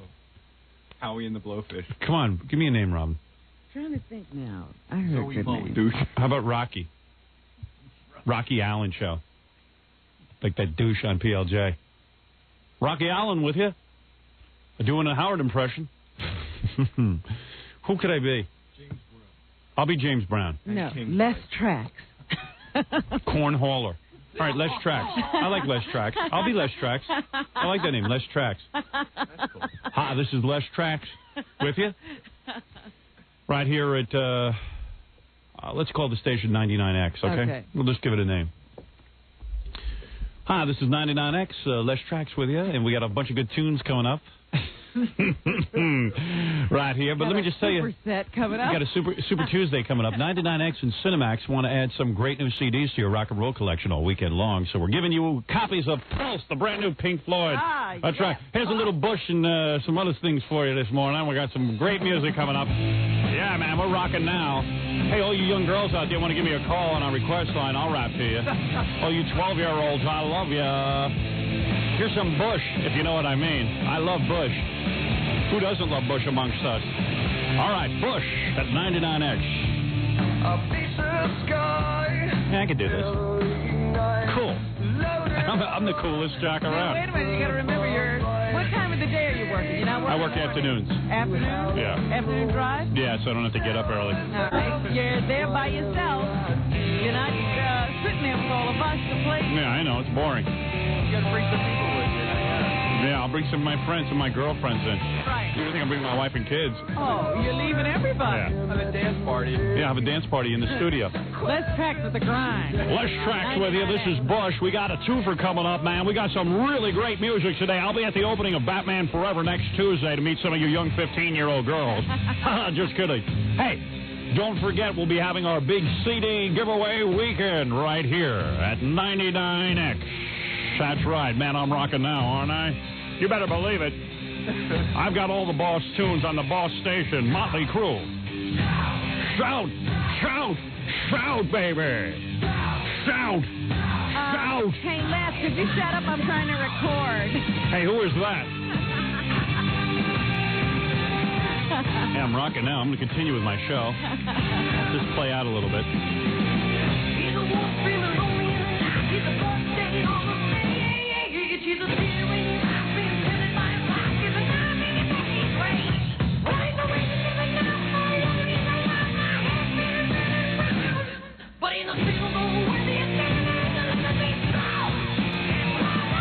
Yeah, it's the Les Track Show. We got some shout from the Motley Crue, baby. And we're rocking all afternoon long here. Yeah, love it. Kiss my ass, baby. I love it. Melvin. Yeah, I'm going to have all you kids down here for the Batman Forever big grand opening party at 99X. Yeah. Hey, I'm rocking. Look at me. How long do you think you can keep up that? What? How long do you think you can keep up that energy? I don't know. The blood is rushing to my head. Man. Hey, give me more records, man. I got to do more talk-ups. I'm doing 5 in a row. Hey, I'm not so bad at this.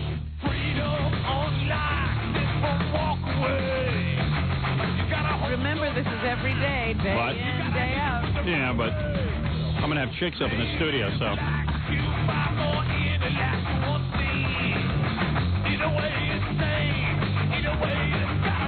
99X, yeah, with the Melvins.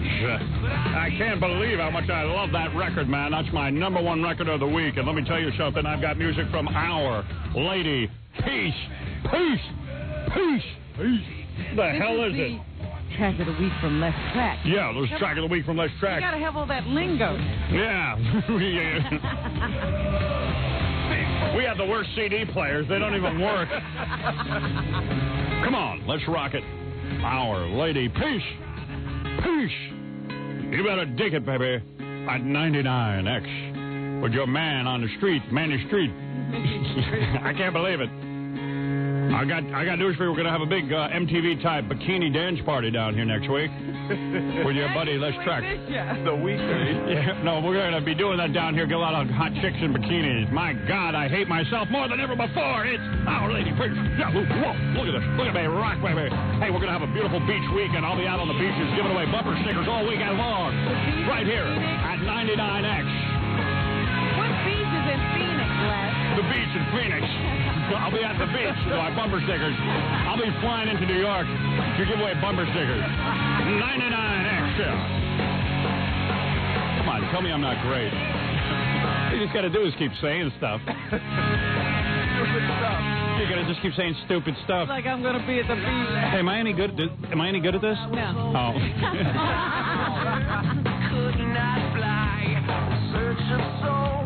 First of all, you don't realize what they're playing on these stations these days. Yeah. Sure I do. What do you mean? Don't. They don't play this? No.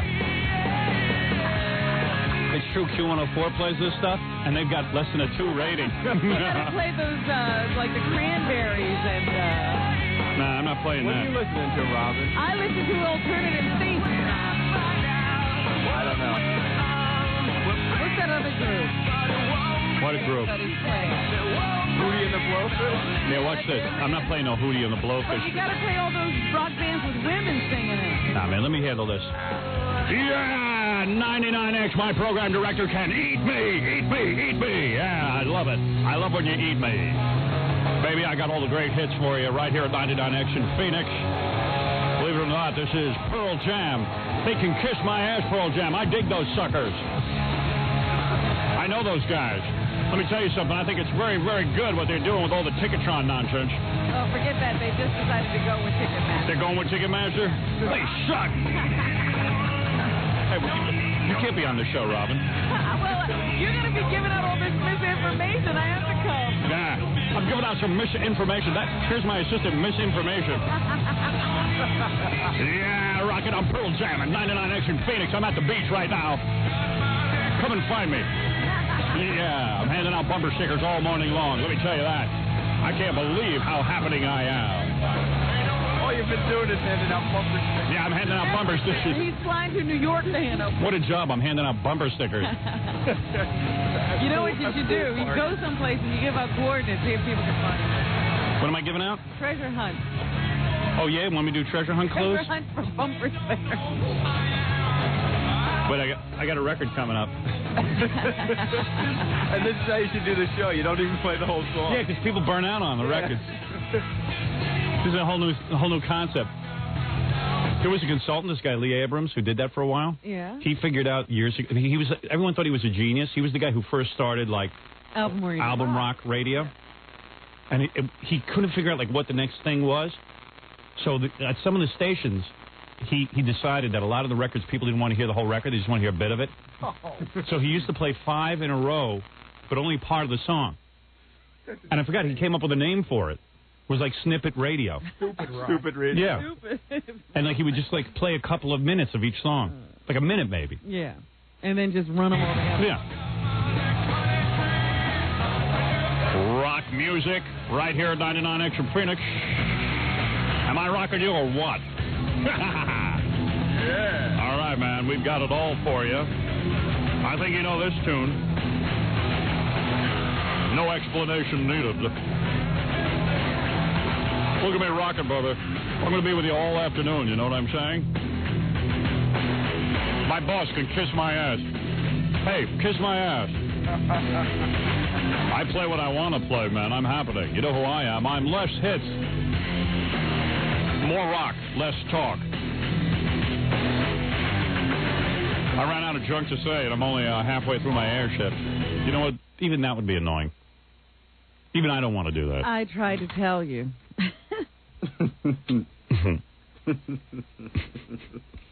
You'd be out there in Phoenix crying. Yeah, I'd have to leave. I'd rather stock shelves.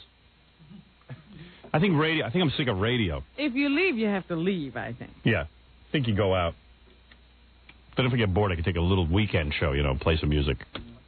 Oh, yeah, you can be like Vince Kelson. Got a little bit of Ozzy Osbourne for you. Barking at the moon, mother. I'll be over at my job at the supermarket next week. But I'd probably work on some stations that have cool music. Probably be old junky Cranberries, like you said. Yeah. That's what they're playing. You have to let it linger. I got to take a break. Then we're going to take some phone calls right after these words. We'll return to the Howard Stern Show after these messages. Air, Scott. Give me air. Howard Stern Show. I got to have air or I'm leaving. I'm going to walk out. I'm going to walk out like Robin and Fred and never return. I'm a bitch. That's right. Oh, my God. I'm dying of heat. What is that called? Heat prostration? Yeah. I have that. It's so hot in here, I'm going to die. You got to give me mouth to mouth. And Scott's not even listening to you. He's not? No. What is he doing? He's working back there. Is that what you did? Have, Robin got up to check to see if Scott even listens. Oh, he can't hear anything you're saying. Oh, I'm dying in here. I'm just so dizzy. No air. There's no air. It's like the desert. Where's the vent? Scott, where's the vent? What? There are vents up there. Why do you control my air? Wait a minute. I feel like a skin diver. Robin, you came in and said he wants air. Yeah. I said, I gave it to him. Can't you hear what I said? And you said I didn't say anything. I was working. I said I gave it to him. What is, you know? Did what I said? What's going on? Did you hear what I said? What's going on? Did you hear? Did you hear what I said? He just asked for air again. You didn't hear that. You didn't hear that? He's getting everything there is. There's nothing left. There's nothing left. There's nothing left. He got everything there is to get in life. I get All my nothing. air He is gets gone. everything. All my Why air do I is have to gone. rely on this man? Put somebody else, you know, in charge. Look at the belly on you. Why don't you get a bigger shirt? Okay. Oh. Man, are you fat. Oh, did Jackie go home? I thought guys who smoke don't have that desire to eat. I thought that kind of suppresses I the eat desire. and smoke. I like to be different. Right. Man, your belly is big. He eats a cigarette. Your lucky wife when you take off your clothes. I can't imagine. Take off your shirt. Honey, I am I home. gotta go Give now. us that same thrill. Take off your shirt. I want to pretend I'm your wife. No, that's okay. Come on. Let me see what you look like. His body is first. You know I have to diet constantly and work out with weights, and I still look disgusting. I can't imagine what this guy looks like. He just sits in a That's chair. why diet and work out? If you're gonna look disgusting, you might as well go all the way. All right. Oh. You're funny. All right, thanks. You know, I'm so exhausted from doing that Top 40 show. See? That was the worst. It burnt me out. Hope somebody enjoyed it. You don't know what you need to be doing. You need to get in shape for it. And then that stupid gorilla, I told him every day at 7 o'clock, bring in my yogurt. I got a Gunga Din. That's what gorilla is, Gunga Din. He's been here for 3 years, and all he does is get me food. Mm-hmm. He works for free. And the only thing I can think of him to do is, yeah, you got it now. I tell you 7 o'clock I want it. I've been bringing it at 7:30 ever since you asked. So what time is it now? I just... What? First of all, I was on the air. What? Okay. Yeah. Second of all, so I was what? You down were on the air. What, did that throw you? And no, and 7 you wanted raisins, o'clock. right? Yeah. I had to wait for them to get fresh raisins. I didn't want to give you the raisins that they had then. Yeah, Everyone's I had complaining it. about you. I'm not the only one, man. Gary wanted to know, should I talk to Gorilla on the air about the complaints that he's getting, or should Ooh. Gary handle it privately? There are complaints about Do you know that? everyone's complaining about you? No. You don't know about this? Everyone I- says you're difficult to work with and you're a problem and everything. I mean, what happened to you? I thought you were coming on You're strong. supposed to be Gunga Din. Gunga Din doesn't give problems. What's going on, Gary? Explain to Gorilla what's going on. Steve, I hate to do this to you. I was going to sit down and talk to you after the show, but this is always funnier. Yeah. Take off your hat so I can watch you cry. You might as well have a seat. Yeah, go ahead. This is going to be Yeah, tough? it's going to be a while. It's going to be tough. Yeah, take a seat. Okay, it First of all, can I just straighten out my yogurt order? Sure. I thought all right? I thought it was going to happen at 7 o'clock. At 7, you never said 7. It was 7:30. So why is it now And I 8 got o'clock? off the air. I went down there, Did and you? I had to wait for them to get fresh raisins. All right. Because your master is hungry. I know that. I try to take All right. care of your food and everything. All right. Take it easy. Hey, I have no, by the way, I have no complaints. Fred, stop with Gunga Din. I know, will I you? just All right, realized it's it's not gonna distracting. Yes, thank you. Don't walk out. I'm sorry. No, it's not going to work. What is that, Ralph? Yogurt. Why are you bringing me yogurt? Get out. Did you need it? No, I have mine. What? You have no complaints about Gorilla, but Ralph is another This is story. a very needy show. It is.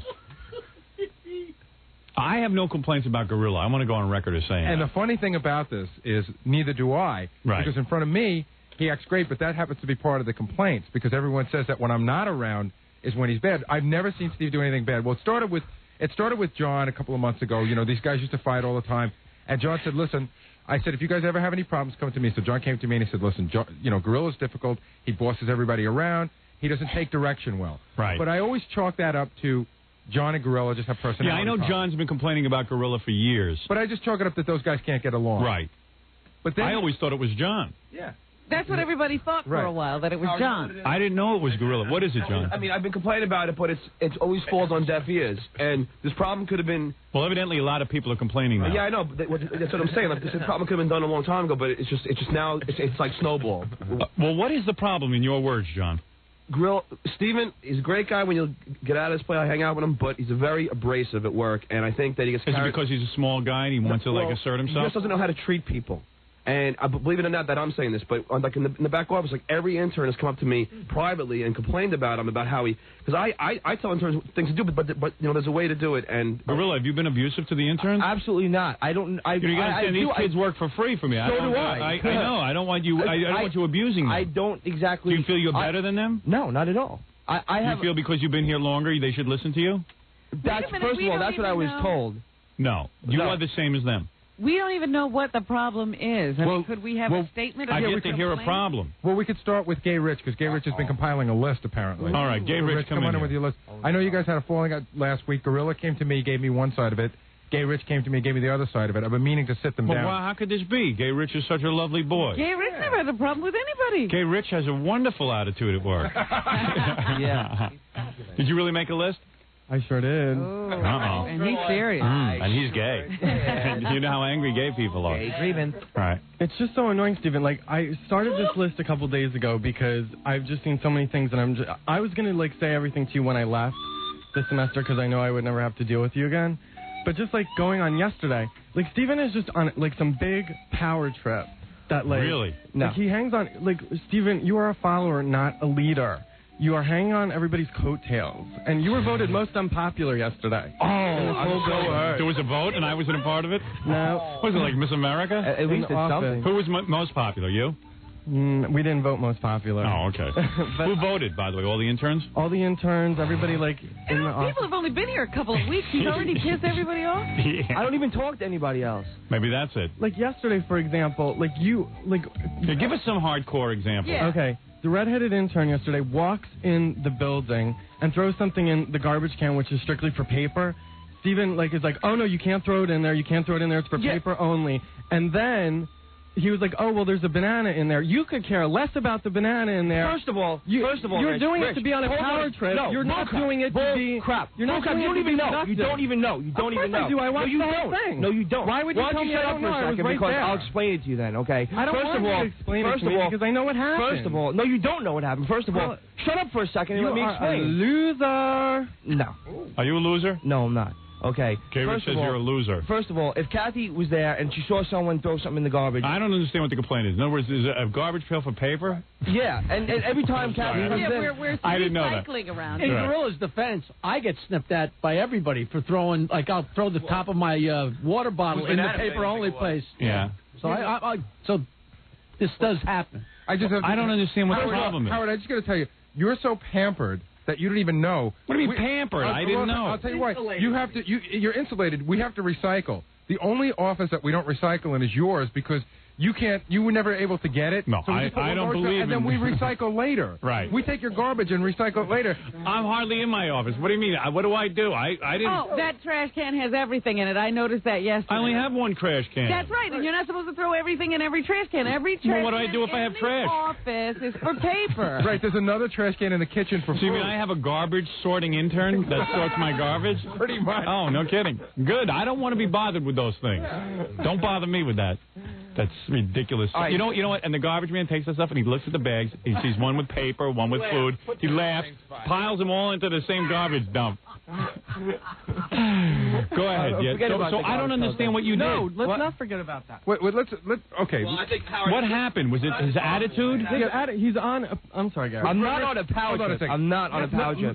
Do you think? Well, he did say that. You said you thought that you were better than the other interns. No, I never said that. I never had thought more that. You had more authority than they did. No. Act like it. So if Gay Rich corrects exactly. you, Excuse me, I was told if by Gay that... Rich corrects you, do you resent it and say, "Hey, don't you correct me"? I'm gonna I tell you wouldn't exactly dare what it correct is. him because one time I did, and he raised his voice to me. I'm like, don't raise your voice to me, Stephen. And he's like, I don't like the way you're talking to me. I'll tell Now, you why exactly did he what happened. correct you? No.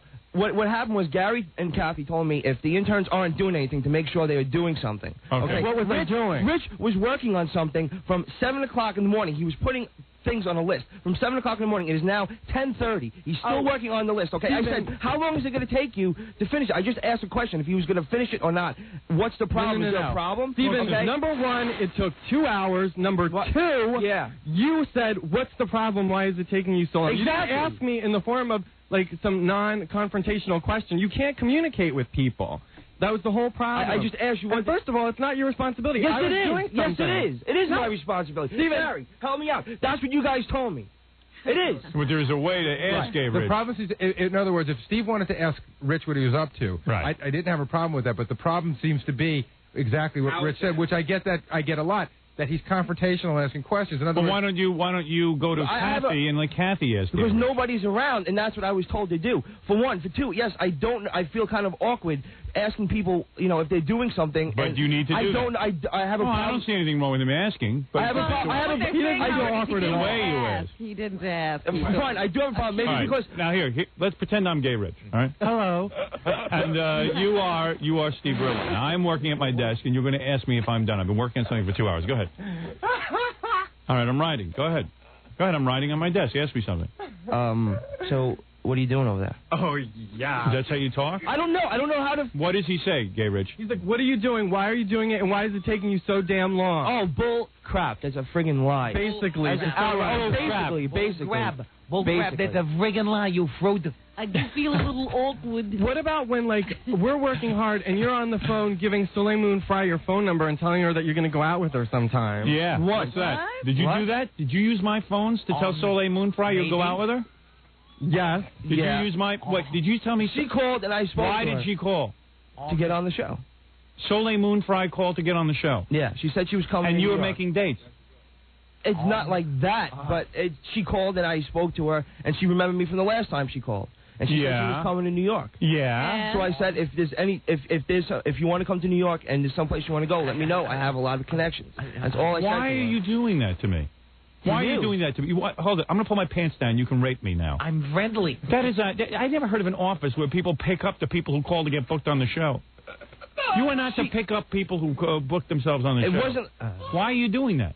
Why are you doing that to me? Why don't I give you all the phone numbers of all the celebrities on the show and see what other people you could date? I didn't get her phone number. She asked for mine. She asked for mine. Wait a second. You didn't come on. Why are you having 20-minute conversations? It wasn't a 20-minute conversation. You mean inside of 30 seconds she was asking for your phone number? An average conversation on the phone can last from 1 to 2 minutes. Why is he on the phone with the celebrities? Why is he not getting you, Gary?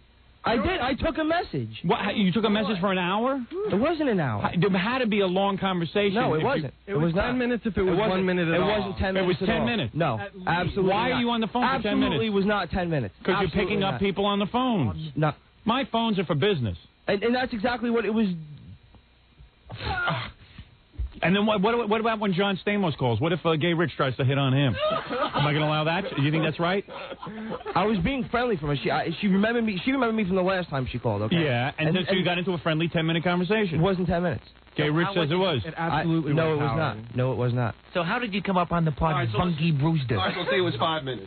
5 minutes? Well, then how did the phone numbers become exchanged? Yeah, how did phone numbers get exchanged? I just said if you want, call here, and if you come into the city, I can hook you up with clubs. Hook you up with clubs? Yeah, that's your job, to hook up people who call up with clubs. The conversation turned into a friendly conversation. Don't let him answer the phones anymore. He doesn't know how to handle it. All right, next. What else has he done? Well, who wants to come in next? Dock his phone privileges. Jillian. We need Jillian. Now, why is Jillian upset? Now, Jillian's a sweetheart. Yeah, Jillian's almost impossible to not get along with. Now, Jillian, are you upset? Howard, she can't be. Ralph, do you have a complaint? Yeah, I'll wait for Jillian. Gorilla, what's going on out there? I have no idea. You're letting me down. You were my number one man. You're Gunga Din. I don't give that role to anybody. He won't do any menial things. He can sit there. God. Oh, this is the other problem. He can sit there and boss people around, but God forbid he could do the articles. You're I do the articles, Rich. You hand them to me all the time. You're like, why don't you do them? What are you here for? What are you here for? Excuse me, I've been here a little we're longer doing than the you. same exact thing, Howard. If we're both at the desk, doing the same exact thing, answering the phone, and he sees the articles first. That's what I was told to do. Them? That's what I was told to do. Who told you to do that? Gary and Kathy Howard, if I can if say they're one not thing, doing anything, give them something to do. Howard, That's what I did. if I tell Steven to do something, he gives me an attitude. He does? Swear to God. I swear to God. What did you tell him to do? I asked him to do articles once, and he goes, you know what, John? People don't like the way I do them. I really rather not do them. Yeah, because every time I give I have to go into a debate anytime I ask Steven to do something, and which I you know. All right, let me ask Jillian. Let me talk to Jillian. Yes, go ahead. Okay. Go ahead. First of all, let me just preface. I do not have a problem getting along with people. If people everyone likes you. Go ahead. Okay, and whatever. we know that. Yeah. Okay. He comes. Yeah. Okay, first of all, I was giving Robin a message. Yes. Okay, and he was standing next to Robin. So I said, Robin, here's the message. Pulls me aside after. Jillian, I am Robin's assistant. Oh, you give it to me. So wrong. And I said, I understand that. So wrong. Can I just finish? Can I just finish? Grilla, let her talk. Can I just finish? And I said, I understand that you work for her, and I will give it to you in the future, but she was standing next to you. It would be like if I went up to Jackie and I said, Jackie, can it wasn't, first of all, it wasn't like... He was standing right next to her. No, you know, in a way, I don't mind that he did that, as long as he did it nicely. I did do it nicely. Okay, but it's hard to explain something like that to somebody. I don't think it was said so in a nice way. Maybe I apologize. What did he say to you? Did he say something bad? Well, then, another time... we were talking, and I was doing this project for Sandy, where I've been logging all of your tapes for, like, the past 2 weeks. Yes. And I said, I was working on it. He comes in, Julian, you have to get out of here, because I need this place at 6 o'clock. I need this place. So I said, okay. I schlepped everything out. It took me, like, 20 minutes. I come back in. He's reading the newspaper in there. No, that's why I do Robin's News. And I go, and you were answering the phone. You could have said to me, Jillian, answer the phone. That's what I'm here to do. I am a very hard worker here. I'm working 5 to 5. No one said you didn't work hard, Jillian. But I need the desk. That's where I do the news. Okay, but... And I just said I need that desk. That's where I do the news. There's not one more desk in this whole entire building. No, that's where I do the news. Okay, that's where I do. You couldn't do it somewhere else. No, that's where I do the news. Period. Why do you have to do it? Because I'm right there next to Gary. If Gary needs me, I can hear the radio and I can answer the phone. Listen to yourself. See, I think the key here. Listen to yourself. Yeah. I think the key is no, here. But like, why are they attacking me? That's my desk. That's where I do my work. Because why do I have to get up and move my desk? I can answer that for you as your boss, because I can see right now what the problem is. It's not in what you're doing. It's in the way you're doing it. And the words please and may I and would you please and could you seem to be missing from your vocabulary. That seems to be the problem. Another example, and this is the last one, when I threw something in the wrong garbage can, okay, and you could have said to me, Jillian, that's not the right garbage can. I've been here 2 weeks. I don't know. You go, that's not where it goes. I mean, I'm not a mind reader. I'm not Kreskin. I don't know where the plastic goes. He's very ecology-minded. I do know that. That's not, but fine. But say to me, Jillian. I get yelled at if the stuff's in the garbage. That's fine, and I understand that. But can't you say, Jillian, that's not where that goes? Let me show you where it goes. Fine, then it's you go, that's not where that goes. Like you're chastising me because I don't know. First of all, I want to go on record and say that if that's the way I come across, then I apologize, because that's not what I mean, and that's not how I'm trying to come across. I have to say, in their defense, I don't know any of this stuff. I don't get to see it going on, but Thank I remember the week Yeah. that Gorilla took off. Yes. Everybody came to me and said, Robin, the office is working so much better. Oh, is that true?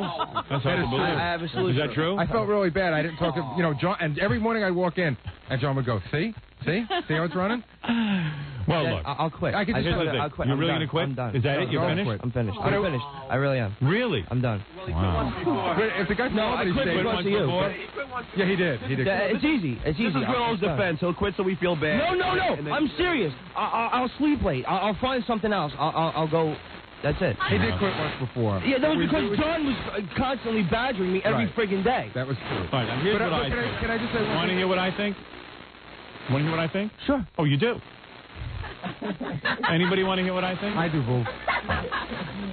Gorillo takes on a lot of responsibility at the station, and he gets yelled at for a lot of the stuff because he's the easiest to yell at. So what happens is whenever there's some stupid thing that goes on in the office, they yell at Gorillo. So he's feeling a lot of pressure.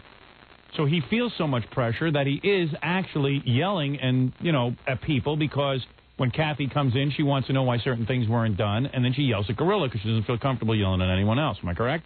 Well, not to a degree. Well, I mean, Kathy could yell at anybody, but I'm just saying she's pretty good at that. But I'm saying that Gorilla is feeling pressure. But Howard, I get yelled at for so many stuff, and it's just a way to deal with people. Gorilla, you don't know how to deal with people.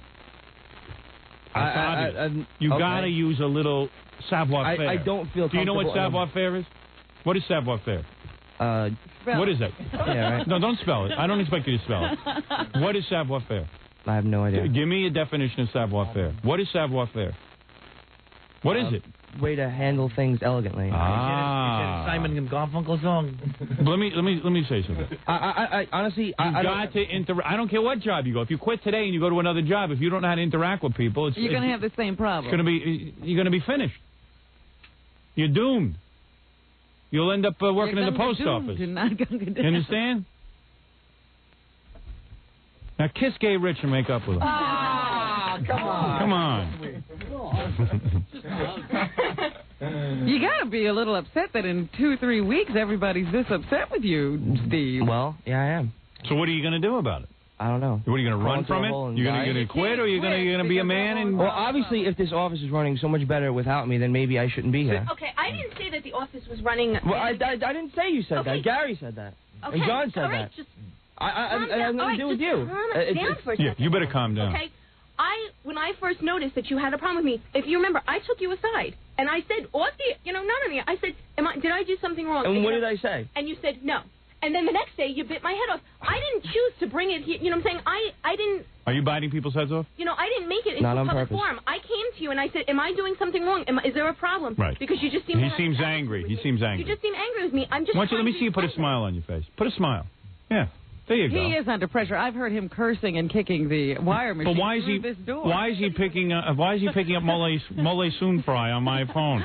Whatever I name. That was an accident. I didn't intend. No offense. I want you to have all the dating you can. I know everybody you're dating. I know all about it. I'm saying, don't pick up people on my phone. It wasn't. It's very unprofessional. It wasn't the intention. Are you angry because you're going bald? Is that it? I've got over that.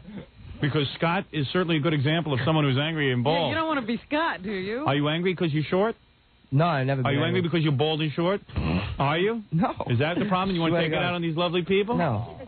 All right. You think he's attractive? I think he's a good-looking guy. I don't understand the problem. Right. What is your problem? Is he a dad-do? You think you got a bad dad-do? What is irritating you? What you got to do is go back and start with a new attitude. New attitude. Thank you, Rob. New attitude. See how did you read Robin's book? Do you see how she cured herself? Grillo, alive. Do you want to be like Robin and cure yourself? All right, go back and cure yourself. Make me proud of you. All right. And remember, yogurt at 7 o'clock. All right. Don't disappoint me. Think before you speak. Right, Gary? Gary, you want to say anything? Yeah, just work on your communication skills. I think that what you're doing is the right thing, but I think you're not doing it properly. Right. I think I feel awkward if I have to tell someone what to do, and I try to do it. No, but do it nicely. Even listen, I'm the big boss around here. You don't see me walk up to one of the interns. Never. I make Kathy the hatchet woman. You understand? Get yourself a hatchet woman. Get yourself a hatchet woman. I let Gary handle my dirty work, or Kathy. You understand? That's what I do. If you're feeling awkward, don't make it worse on yourself by doing it in the wrong way, because now look at what you've done. Yeah. And you can ask someone to do so. It's all right to ask Gay Rich to do some articles, but you say, hey, Gay Rich. I didn't call him Rich. Don't even call him Gay Rich. I don't call him Give him some respect. Say, hey, Rich, do me a favor. Can you do these articles while I answer the phone, and then when I get back, I'll resume doing the articles with you? That's how you talk. Am I correct? Well, if you want to know what he's that would doing. Be wonderful. Right. Instead of saying, and move it, you homo. You understand? What's taking you so long? Right. What's taking you so long? To find out. What is it, Ralph? He's good. He's confrontational, and he doesn't. I'm confrontational. Yeah, you are. But Ralph, maybe you're annoying him. Yeah, but you could say, okay, everybody's got a problem with me, but still, everything that he does, you can't go easy with him. Or if he has a problem, he wants to do it a different way, it turns into an argument. Right. All right. So you hear what the criticism is? I do have to say, Howard, the one time I saw a gorilla in this mode, because he really must hide it from me, was when Fred, fell down and almost cracked his head open. We went to the hospital, and Gorilla got into a huge fight with the security guard and got thrown out. Yeah, you see, that's a really good example of a guy under stress. There's something wrong with you. Your personality has a flaw. We're in a hospital. Why would you get in a fight with a security guard? He got into a fight with me. How would he even interact with you? How would he know you? I don't understand. I don't know, because someone was doing something the whole entire time we were there, and I didn't know he was telling people not to sit on this thing. I didn't know that. When I came over and sat on it, he came over and yelled at me for not listening to him. And what did you do when he yelled at you? I said, first of all, he came to me and said, what's the matter? You want to listen to me because I'm black? And I had nothing to do with it. No. Yes. You turned it into that. I was right there. Oh, no. Did you turn it into a racial we were leaning on something or sitting up on something. I'm standing there right with him. The guy said, I told you guys not to do it, get down. I said, well, we didn't know it was you. And Gorilla all of a sudden is in an argument with the guy. That's not true. He's confrontational. That's not true. He can't bend. He can't kick back and just say, okay, I'm sorry. Everything with him is position. It's like, okay, I'm not going to take orders from you. I'm not going to. This morning. Is that true? This morning. Really? This morning I put my makeup, like that stupid little tray I have, which is like 2 inches. The makeup tray, yes. I had it the certain way. It was in my way, and I just asked you to move it over a little. He asked you to move it. What's wrong with that? He doesn't do it that way, Howard. No, he doesn't do it that way. It turns into an argument with him. You know, I was trying to get it out of his way, and I moved the phone over. Don't move the phone over. That's where the phone goes. That's where the phone goes. That's where the phone goes. It's like, dude. Well, he wants you out of his things. I wasn't. But he doesn't know how to do it. You don't have a way. You don't have a style about you. Do you understand? You're crude. You're crude. You shouldn't be in a fight with a black security guard at the hospital. I don't want to be. And that's yeah, but you get into it. And he was a bushy moly. And remember remember 2 weeks ago when I asked Rich to do something for me that Howard needed done, and I said on the air I didn't want to go to you, and that was the reason, because if I go to you, it becomes, well, why do you need it here? Why can't I get it? Can I get it late? It's all of a sudden. There's a lot of complications. Yeah, but you got to say, if you came to me, I have other responsibilities here. All right, listen to me. Ralph, you should be going to Gary anyway. Don't go to Gorilla. Yeah, well, you're annoying. I got news for you. No offense. You're annoying as well. Yeah, I think if you turn the tables and had people complaining about Ralph. Yeah, I'm sure there's enough. I bet you everyone here has a Ralph story, too. I'm sure they do, but that's not it. It's the Gorilla Hour. Yeah, all right. Well, good. You can back away from the microphone because you're making a fool out of yourself. All right. I've heard these complaints. There's obviously too many of them to ignore. You've got to There must be something to it. You've got to deal with a little bit of finesse, okay? You hear what I'm saying? What we're talking about here is tact. Right. Get some tact. Like Robin. You ask Robin about it. She'll tell you about it off the air. I mean, Howard, for example, I was sitting in a cab with Grillo, and he's in the back, and he starts going, "What, am I going to be a cab driver all my life, John?" And he's yelling at the cab driver's like... The reason Gorilla is upset is he's bald, he's short, he's got no future. Don't forget the bad tattoo. And he's got a bad tattoo. And there's a couple other things. And what else? Do you want to... And his stupid friggin' hat. I don't see that when I see him. Well, okay, we see it. You know what I'm saying? Yeah. But it's just... Can I give you, Mike, one more example? I was sitting around. I was answering the phones. And, like, I understand if there's a lot of people, you know, I want to move out of the way. I'm helping Scott. He goes, Jillian, there's enough people in here. You can leave now.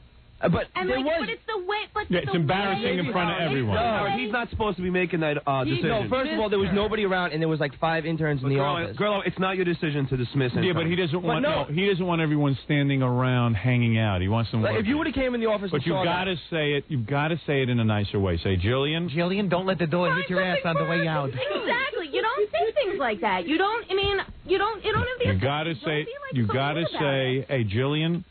5 people standing around. I don't know how to say Here's that. What I would. Well, I'm telling you how to say it. Be nice. You say, listen, Jillian, I need your help over here with this. Maybe it'd be a little more useful if the office wasn't so crowded. Or say, Jillian, what were you up to? I mean, you don't know that Scott said to me, Jillian, I need this room for a minute. Go into that, go into the lounge. I mean, I like that you're concerned. I like what you're doing. I like your concern. People shouldn't be standing around in my office doing nothing. I like that. But you got to handle it with a little class. You hear what I'm saying? What? I don't hear anything. I hear you. I don't know if you're listening to me. I am. You're saying already that you don't like people to talk to you this way, but it seems that you're talking I don't. That way. They better not. Or if the room is crowded, why don't you leave? I mean, because I'm supposed to be in there. Everything is under control. Why don't you get it? Easy. I didn't say it. Well, I had to bleep you. I didn't say it. Riled up. I didn't say it. It's just like, I'm in here 2 weeks. I'm trying to learn. And it's like, I'm answering the phone. All right, I'm back now. Listen, Jillian, I hear what you're saying. Okay. Gay Rich, I hear what you're saying. And I don't hear what Ralph's saying. Steve, we heard what you wanted to say. Steve, you got to mellow out a little. I want you just as concerned. I don't want Jillian standing around if there's nothing to do. I don't want Gay Rich standing around if there's nothing to do. But you got to be able to walk in and say, Jillian, could you help me out over here? Could you perhaps do this or do that? That's how you do it. With style. Like the late Cary Grant. All right? Watch some of his movies. Because I think Jillian could kick your ass. Yeah. I'll be honest with you. Right? You a good fighter? A very good fighter. Exactly. Howard? Don't think you're such a big shot. Yeah. I think we can end this by putting one last nail in the coffin. I apologize. No. One of the guys that Steve goes to school with was hanging out with him the other day. Steve's bragging how he's the head top honcho Who is intern. this? Hello? Hello? So wrong. Hello? Hey. Hello? Well, this is a game. Yeah. Okay. Goodbye. Hello? Hello? Well, very good, Gary. Joe Pesci on line 3. Yeah, I think so. Scammed again. Well, very good.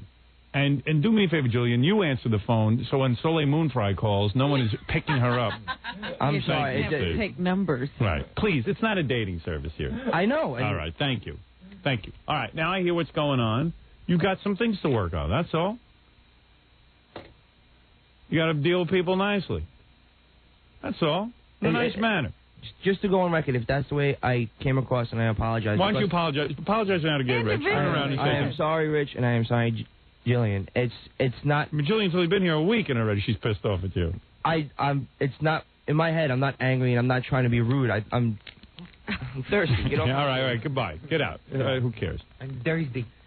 All right. Keep your mind on your work and getting along with others. Go ahead. All right. You're like friggin' Jesus.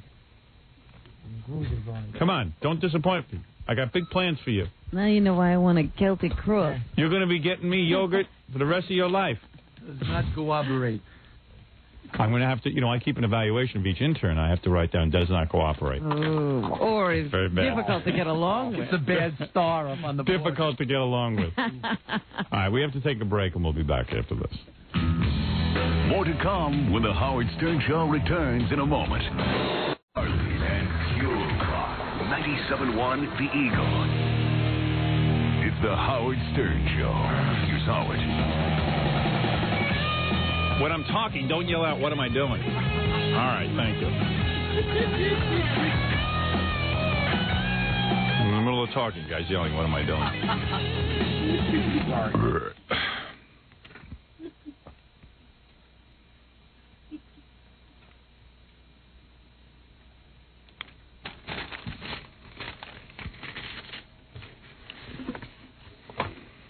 Where's Richard Lewis? Let him come in. He has something to plug.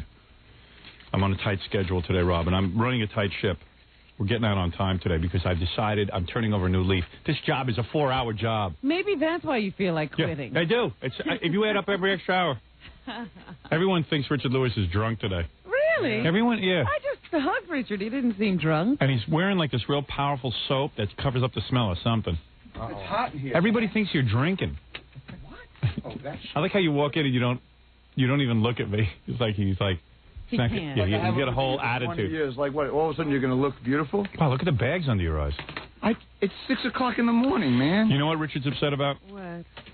Hold on. Time out. I know the microphone. Hi. Hey, guys. How are you? Hi, Robin. Your book was incredible. Richard Lewis. Thank you. How come the puppets... Hey, boss. How come, I'm on L.A. time. It's 3 a.m. Still lifting weights, huh, man? Look at you. Wow.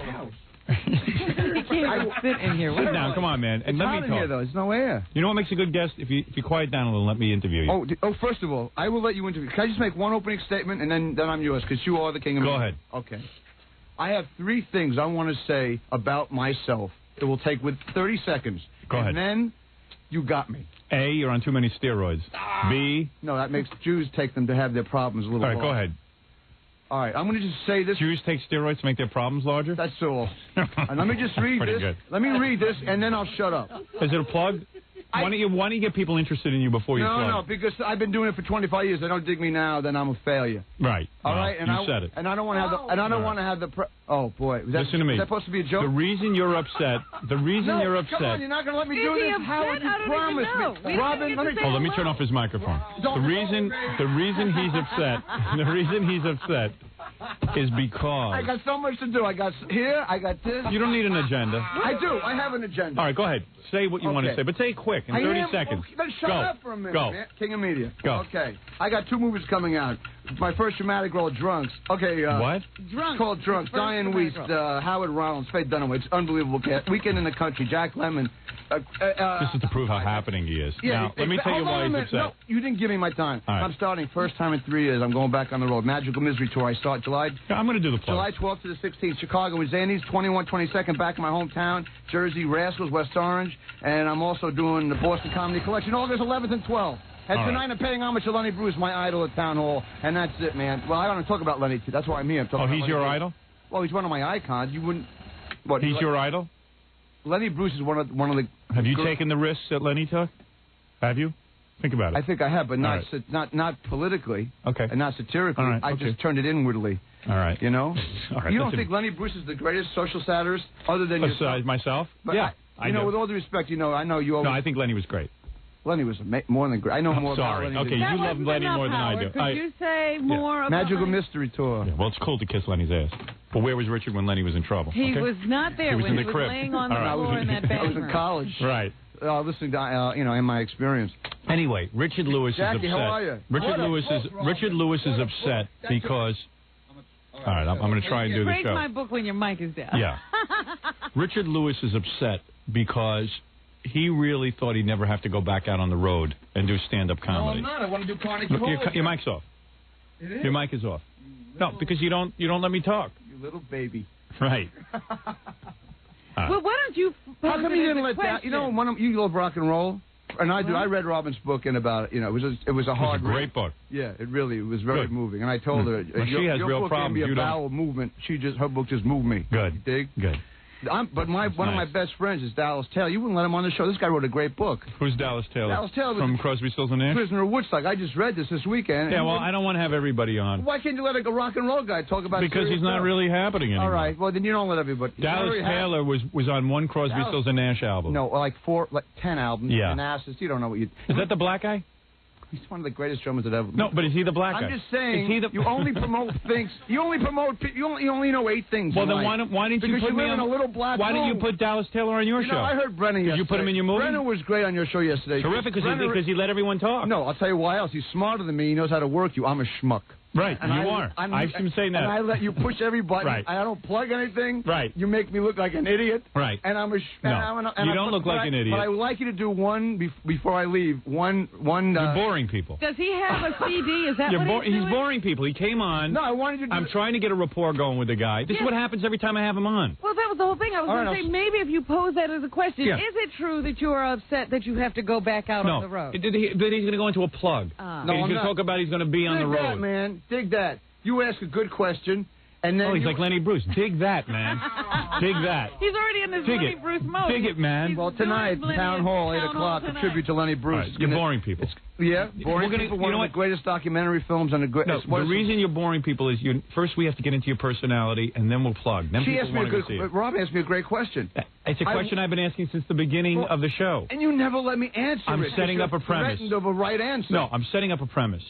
Oh, wow. However, is that an SAT Richard question? Lewis was a stand-up comic who never You're liked absolutely doing stand-up comedy. That's bull crap. That's true. That's not Be honest. true. You've said it yourself to After me. Carnegie Hall, I got burned out, and I took 3 years off. Okay. And you wanted to be an actor in a stand-up I comedy. am an actor, and I did Right. a TV show, and now I want to go back on And stage, you're in too. these movies with a $950 budget. And you want to be in legitimate movies. I have to stop Am I both right? of you Am I because- right? Is it a $950 no budget? one is given his credit. What is the budget? What is the budget on the movie you're just in?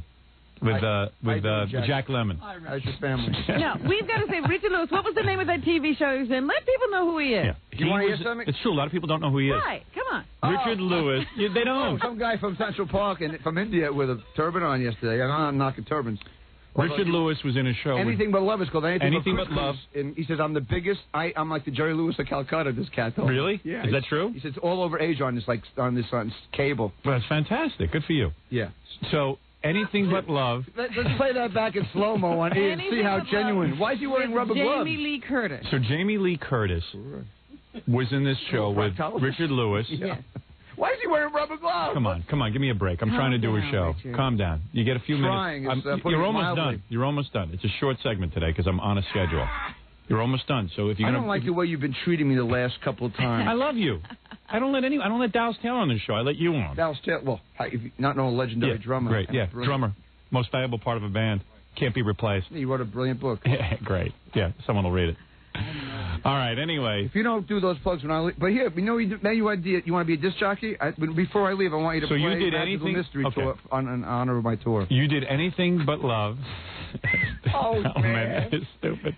What do you want from me? What happened to you? I've been a comic for 25 friggin' years. Yeah. You did Anything But Love with Jamie Lee Curtis. Oh, I don't. What is this? And it he did didn't the work. Boku commercial. And you did Boku. What happened with Boku? They dumped you? Huh? Did Boku dump you? I don't think they make it anymore. They don't?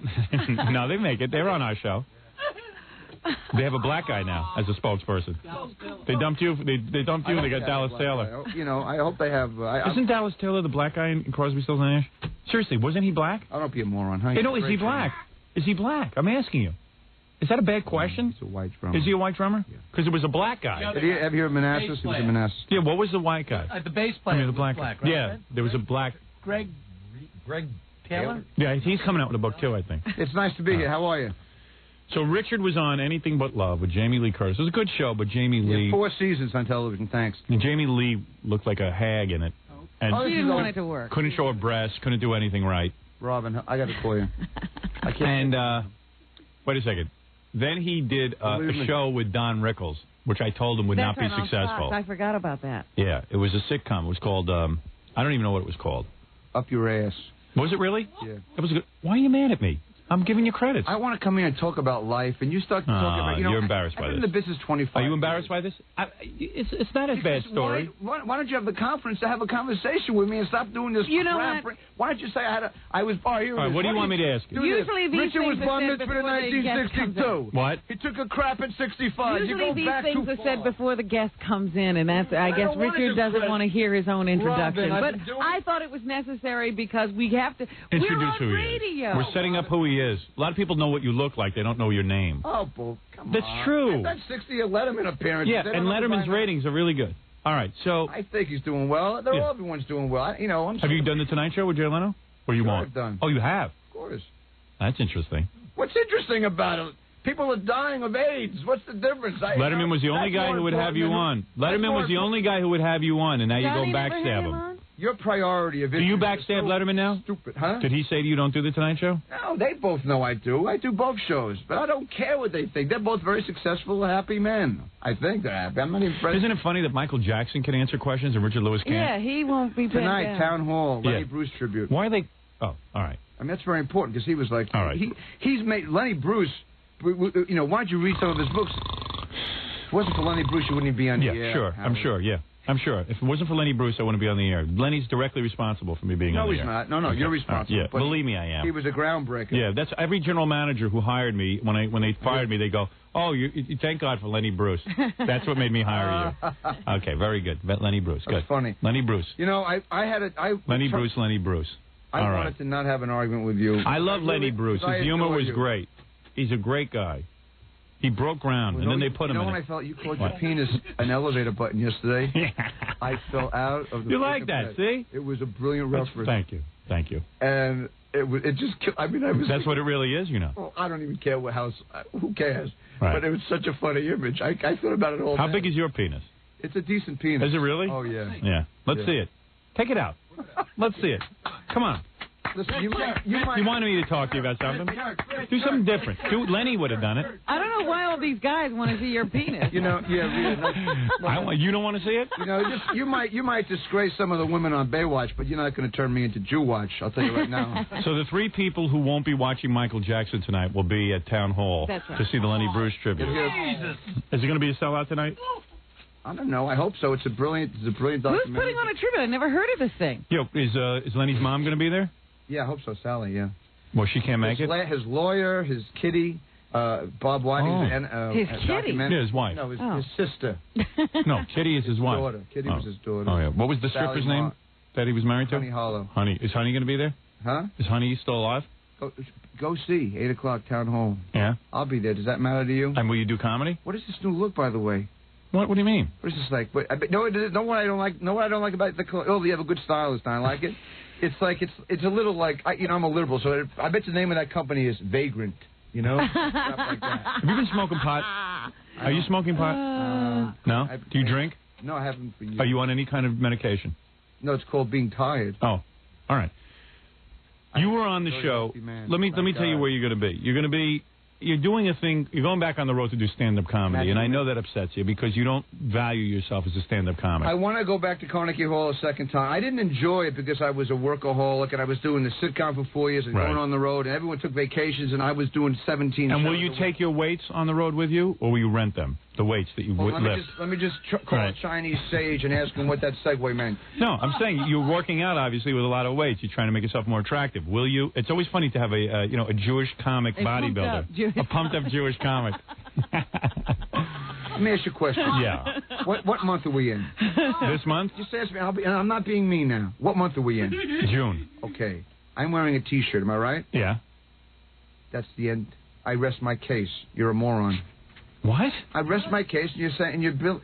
What? What is he saying? It I makes think no he's sense. saying this is summer attire. That's the No, I'm just saying you're showing obviously his muscles. you're working out with weights. It's summer attire. Take off your shirt. Let's see what you look like. Come on, do something interesting. Take off your shirt. Come on, shirt. Let's see what you're lifting. Obviously, You guys are really. you're lifting. You know what you should do? The moron airs. When you go out and when you do your I stand-up, used to respect both of you. Now you're schmucks. you should lift weights. Robin, I can understand. You should lift weights during your stand-up. That would be funny. Now that I'd like to see. Oh man, hold on. I'm winded by that remark. Yeah. Come out with the Do me a favor. universal Take off your shirt. Let me see. I'll take off mine. Let me see how you look. Let's see. Come on, let me see. You're obviously working out. I'd like to see what you look like. Yeah. For it. Let me see. Too chubby, man. Oh, come on. Lift your pants up so the love handles don't show. Go ahead. No? Let me see. Let me see what you're doing. I'll take mine off if it makes you more comfortable. I'll tell you. Come on. My mother would say, Z on my list, to see what you look like naked is the last thing I So please, let me see what you look like with your shirt off. I want to see if you're working out. I'm working out a little bit. Let me see. Come on, what is the big deal? You know. What is the big deal? You're such a baby. What'd you say? He's probably got a fat gut or something. No, I don't see that. He's got big arms. Hey, listen, if you're going to come in like an assassin and do an ad. Hey, Howard, there's a guy on the phone. Yeah. And he's just upset. He doesn't know who Richard is. He's upset that you'd have him on. Oh. Are you upset that Richard's on? Hi. Listen. Hi, Howard. Yeah. Boy, you guys have the greatest show in the world. Who the heck is this Richard Doofus? Who is this guy? Richard's all upset now. Richard threw off his headphones. He didn't want to hear this. Who is he? I'm trying to explain who he is. He thinks everyone knows who he is. Who the heck knows who this guy is? I know who Jamie Lee Curtis is. An isotop holder? This guy's a... What are you... He's a comic? Yes, he's a comic. What is that? He does Letterman. He thinks the whole world watches Letterman. He writes to Letterman. What do you mean? I what? You write to Letterman. Yeah, I do. I write for Letterman. No, not write for him. You write to him. No, I'm serious. Who is he? He is a comic. Is he a fat guy? No, he's thin. Yeah, I'm Jackie Leonard. He's a comic. Oh, turn this guy. Let me tell the guy who you are. Thank you. He was on the Jamie Lee Curtis show, Anything But Love.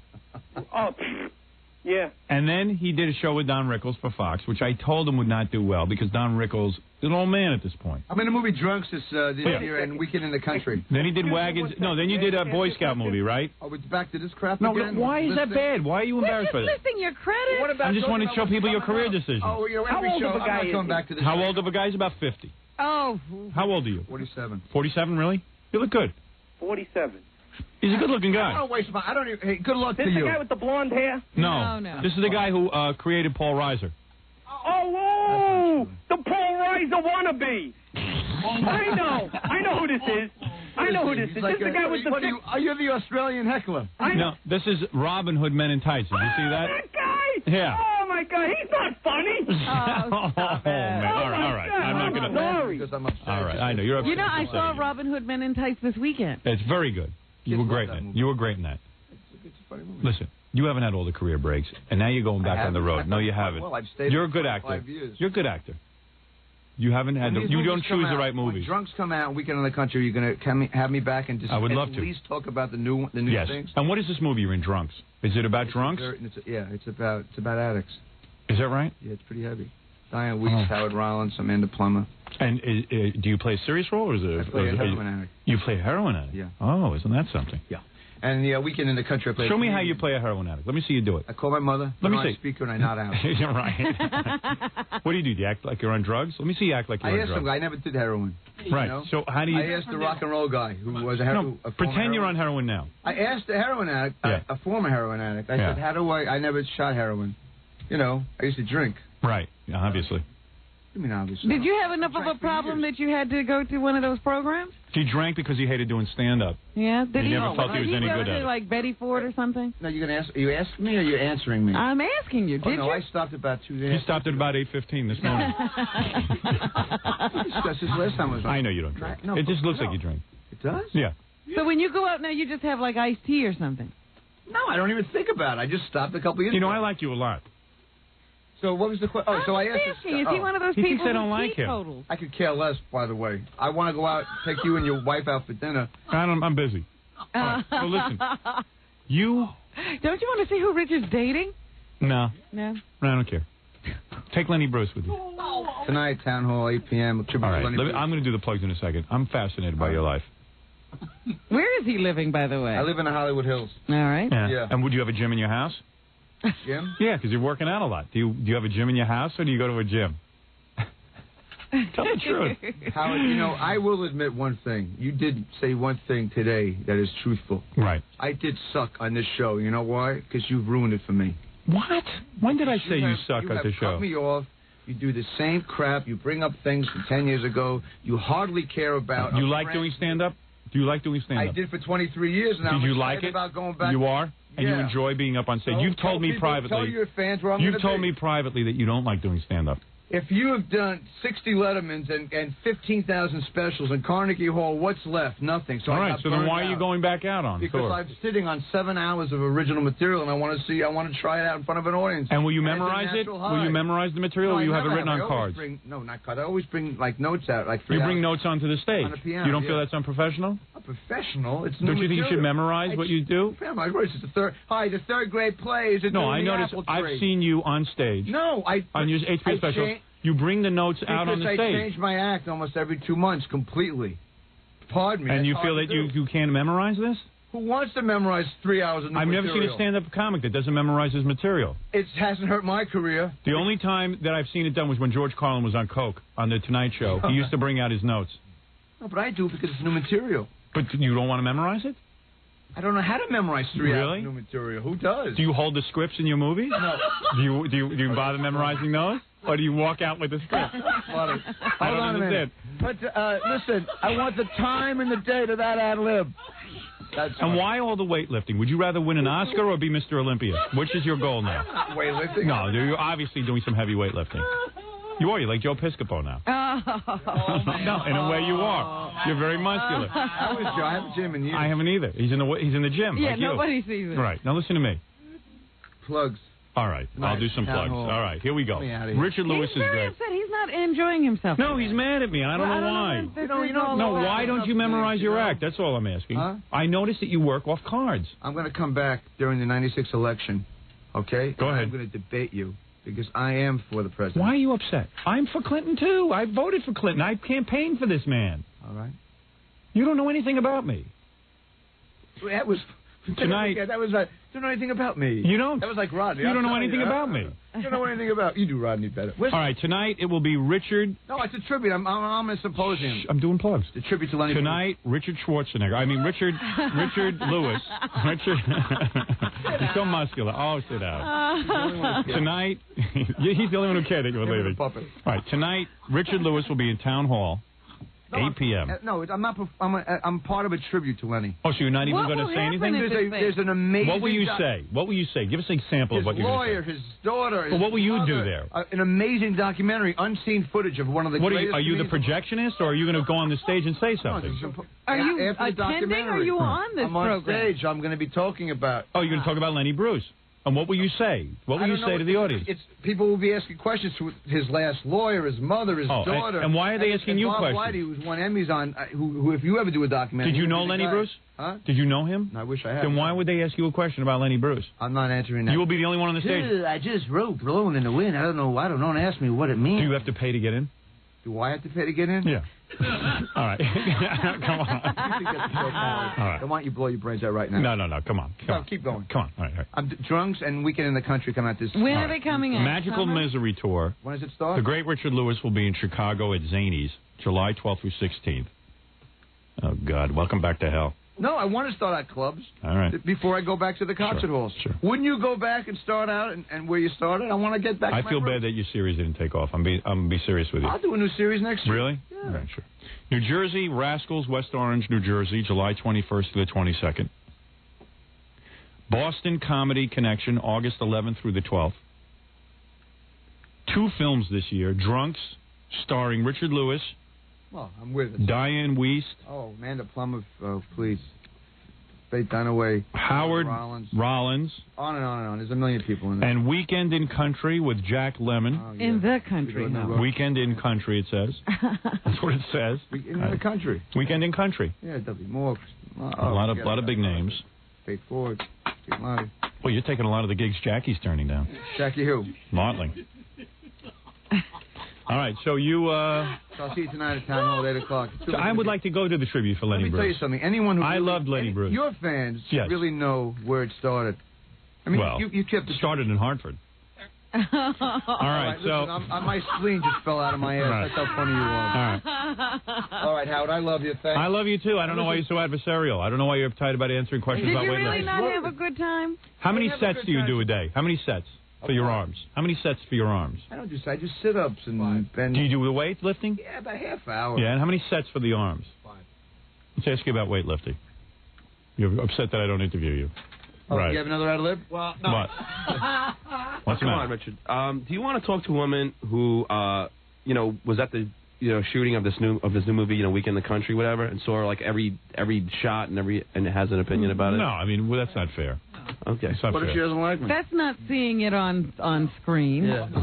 Hey, can I borrow that Dallas Taylor book from you? Dallas Taylor book is... Yeah, I need a door buy it. stop. Prison My door won't stay open. You're being Put that underneath the door so it'll stay open. You're Great being book. All right. I recommend it heartily. Let me say, Richard Lewis is he is the Joe Weider of comedy. He is.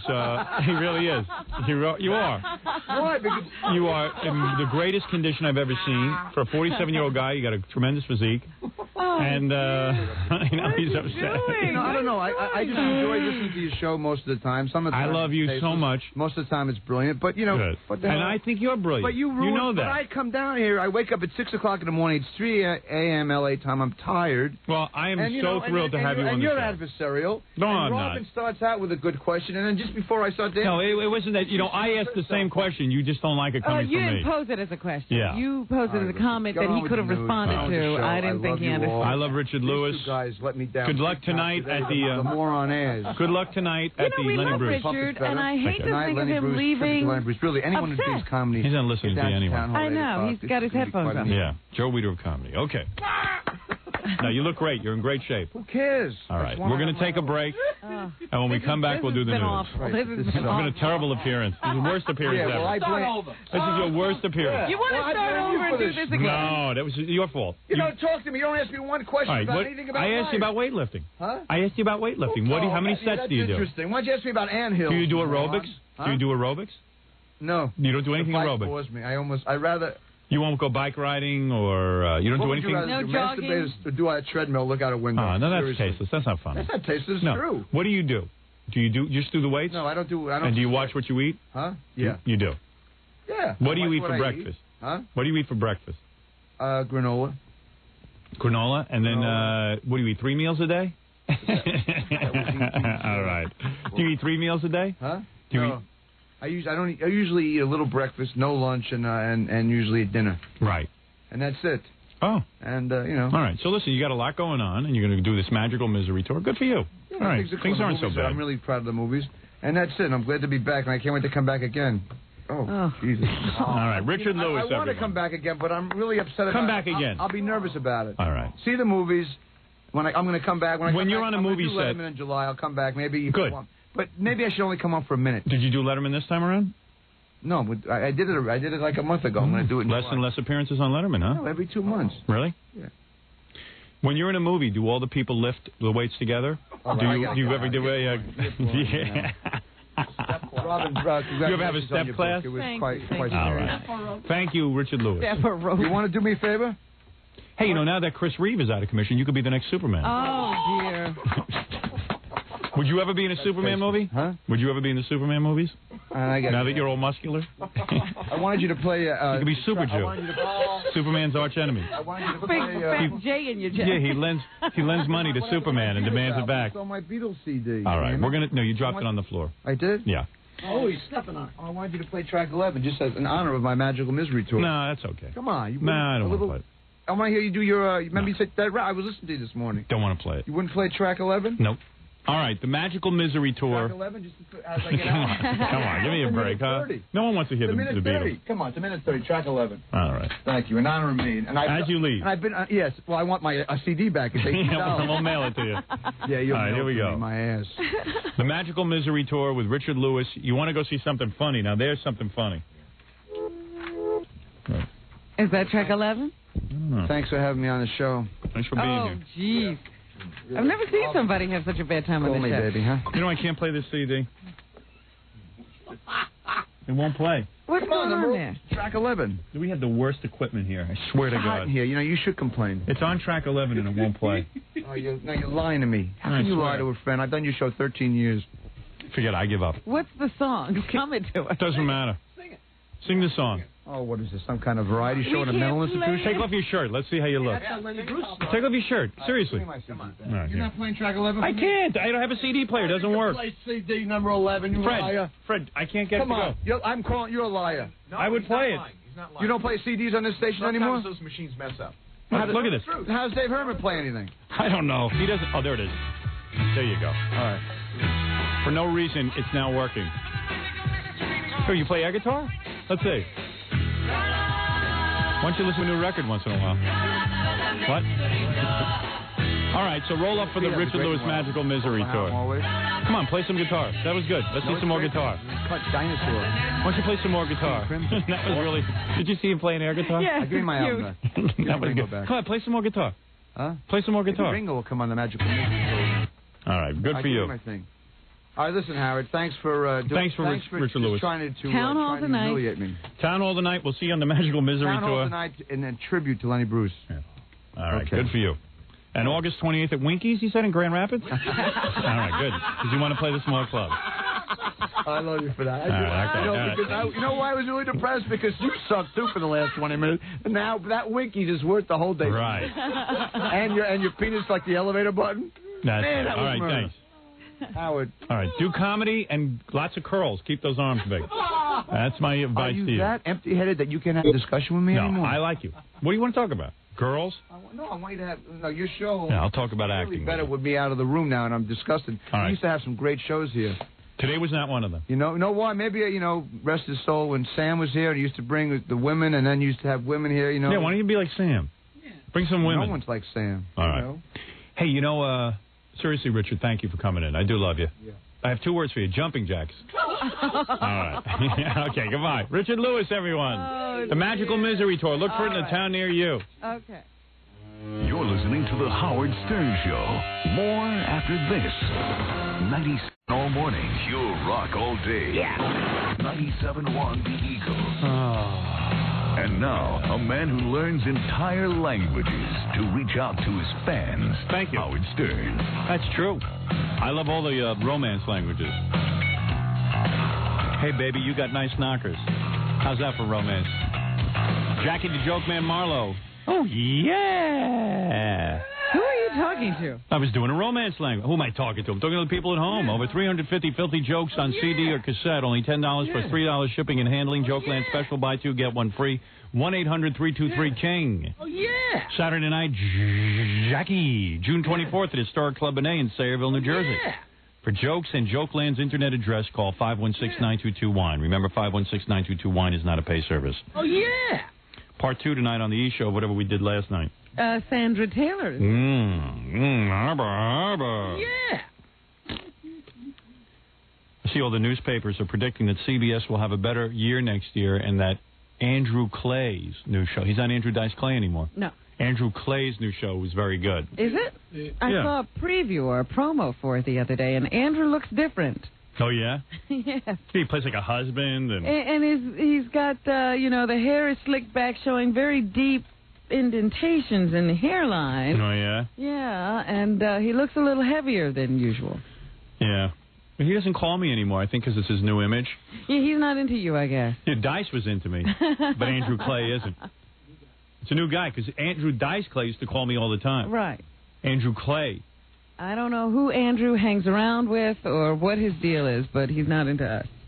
Right. I think he used to hang out with Hot Tub Johnny West. Now he hangs out with Jonathan West. You still think he has all those guys around him? Yeah, but they have regular names new now. Andrew yeah, Clay. there's a new Andrew Clay. Do you hear me? Yes, I hear. Do you hear me? Yes, I hear you. Okay. Jackie having a party over there. Robin, what's in the news? Well, of course, the big news today is the live interview with Michael Jackson and Diane Sawyer tonight on ABC. It's fascinating that they Sawyer cut that was guy a giving break. Interviews yesterday. Hmm. She is expected to try to mix her attempt at creating good journalism with a lot of respect. Here is what Diane has to say about her duties tonight. Oh, my God. She's going to talk about her own duties? This should be good. Same way I prepare for every interview. It's not so different, really. You read, you Listen to her. talk to people, It's and rocket science. most of all, you try to keep in mind the big, simple questions that people want to know. The ones that the big, simple that anyone watching are you a homo? should say, be sure to ask. But we've been doing a lot of phoning, checking our facts. I want to make sure that it's done correctly, and as you know, we want to have a combination of good journalism and respect. She needs sex. Because that is our hallmark at prime time. So in that sense, yes, you want to make sure that you are careful and right. Listen to the thought going into At the this. same time that you're asking She's the full good of it. questions and the follow-up questions and getting as close as you can. Listen to the truth. thought. You know, what we do here is ask questions, but we want to ask the questions that get to the truth, but we also want to be respectful of who the person is. So what I like to do is prepare, but not overly prepare. There's a woman who just asked Michael Jackson questions. How hard can that You be? want to keep in mind the big questions. Yeah, just ask him. Are you a homo who's into little boys? That's the question. One. Are you a homo who's into little boys? Why are you sleeping in a... Why didn't you fight that case if you're innocent? Yeah, and why are you having slumber parties with little boys? You're a grown man. Nobody does that. Those are the questions. Honey, you don't have to stay up all night thinking about it.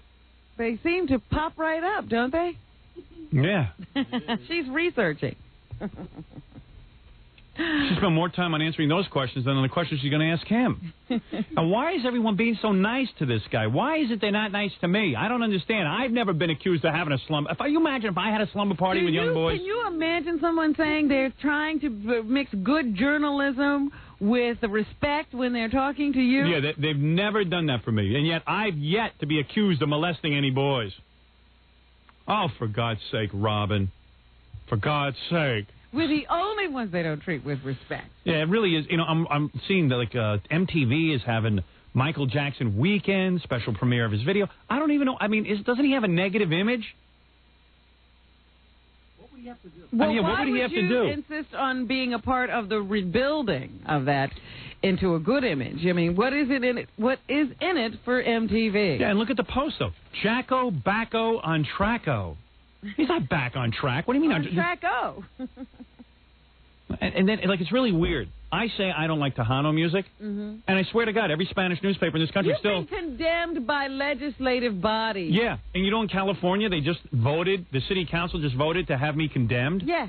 You have been, a warrant has been issued for your arrest. Yeah. Hey, Gary, there's no issue out for Michael Jackson. No. Hey, and they're having parades for a rapist, Mike Tyson. Hey, Gary, bring in that Spanish article. We just got some article. There's this big Spanish magazine that has pictures of, Selena in her coffin, and it's really sad and everything. And all of a sudden, they got this big... Everything is Selena, and then all of a sudden, there's a big full page of me. Right. It calls me the devil. El Diablo, they call me, in the Spanish newspaper. I'm El Diablo. Not Michael, though. Yeah, I mean, it's unbelievable. Okay, fine. You got a problem with me? Fine. But why is Michael Jackson being treated with such reverence? I'm not even saying he did anything. But I do know that he did have slumber parties with little boys. What's that all about? And there were allegations made that were never really investigated. Where's that article? Well, they weren't cleared up. That's one thing for sure. I get it. Why don't you give me the article? I just threw it away. Why would you throw it away? You gave it to me 20 times. I handed it to you, and then you handed it back to me like you Well, were... I said put it on file. Well, I do have it on file. That's why I gave you a copy. All right, go get it. Not 12 hours from now. Well, let me go on with Michael Jackson, then. You know... Here's more of... Excuse me, I'm not done with this point. Darryl Strawberry, they're screaming he should come back to New York, the Yankees, all of this. This guy is a guy who hit women, didn't he? He was accused of some domestic violence, I think, in the past. Yeah, but everyone's willing to cut him a break. Look at this, look at me. Now, here's the cover of the magazine. You got to see this. It's in Spanish. There's no mention of the woman who shot her. Here it is. There she is, and there she is laying in the coffin. I mean, it's really a heavy thing, you know. And every page about her life and her history, and then all of a sudden, a full page, picture of me, Pobre Diablo, the devil. There I am. I'm the devil. I'm the guy who killed her. What magazine? I said I didn't like Tejano music. I have a question for you. Yeah. Is there a picture of the woman who shot No, her? no. Nowhere in the magazine. And she's not a devil. They would never characterize her as a devil. Eventually, they will have a picture of me shooting her. They will just, they'll find a way to put that together. That's how it'll go down in history. Yeah. Howard Stern se llama este individuado que usa los microfonos. Howard Stern is the individual who uses microphones for disparaging... I don't know what it is. I don't know how to read Spanish. You were doing pretty me. well there. I was beginning to think that you had duped me all these years. Para disparo contra aquello que no es de su gusto. Who goes after Selena with such a vengeance because he is filth. Wow. Something like that.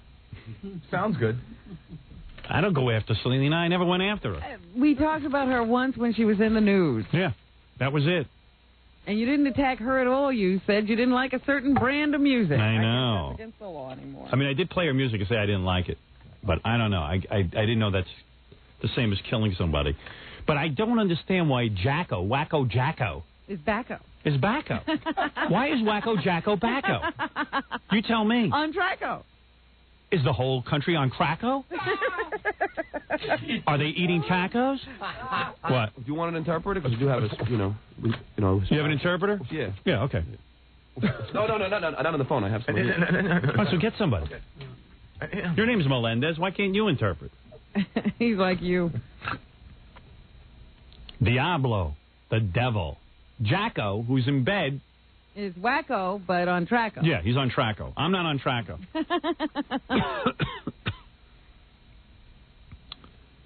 Unbelievable. I'm not on Traco. I'm Wacko. But you were making a point. Darryl Strawberry, they want him with the Yankees. He could be a hero again. Here is my best friend in the whole world, Frank Flores. Mike Tyson, they're arguing about whether he should get a parade or not. And Wacko Backo is Jacko. I will read in Spanish. You interpret. Okay. All right, my friend? Yes. Sí. My friend. See? Hey, you're Spanish. You like me. Yes, I do. See? See. Yeah, but you're paid to like me. You're right. All right. He'd be out there screaming your name right. with placards if he wasn't being paid. Yeah. Diablo. Devil. What is the whole thing? What is the title there you said? Because I didn't understand that first word. Pobre Diablo. Poor devil. Poor devil. Oh, poor devil. Yeah. Mm-hmm. Howard Stern. Howard Stern. Se llama este individuado que usa los micrófonos para disparar contra aquello que no es de su gusto. Is that Spanish? Yeah, here, you look. Why don't you read it and tell us what you it read it in Spanish and then translate. Okay, Howard Stern. Se llama este individuo. Yeah, that's what I said. Que usa los micrófonos para... I can't read. What is your problem? I thought you were Spanish. I can't read without my glasses. Well, why would you come in here without your glasses? Because I thought you were going to read it to me. All right, I'll read it to you here. I'll do a better job. He's blind. What are you vain? I can't read without my glasses. All right. Could somebody bring him his glasses? Somebody bring in his green card. Because he can't read. Howard Stern. Howard Stern. Okay. You've been through this already. Se llama este individuado que usa los micrófonos. Okay, basically it says that you use the microphones to offend people. Right. Okay. They've already said that. Yeah. Right. Okay. Y a veces, and sometimes, su mal gusto no tiene límite. And your bad taste doesn't have any limitation. Right. El día en que los hispanos, the day that the Latins, logramos la muerte de Selena, mourn the death of Selena. Exactly. Stern usando como fondo musical, and you using like a musical bass, una canción de nuestra artista. Selena, you're using Selena's record as a musical bass for what you were doing. Right, for my comedy. Right. Hizo sonar dos disparos y a continuación expreso que los hispanos teníamos mal gusto por preferir la música. You were using the shotgun blast in the background, and you also expressed that the Latins had no musical taste. Tejana y Cesar de Selena, nuestra favorita. Of course, of the Tejano music and also her music. Right. Can you imagine? This is. I am a bad person because I don't like the music. Even you don't believe it. believe that you're a bad already person? said that you're a person who uses your microphones to disparage people, and your bad taste knows no bounds. So So what? End of story. Yeah, right. What's that got to do with That's her? all he did. Yeah. It's ridiculous. It's a ridiculous story. It certainly is. But all I know is I can't get cut a break. You know that the California legislature just some four imbeciles put together some kind of censure program out there. Like they censured me. I don't know what that means. No, It hasn't affected me, but I mean I don't know.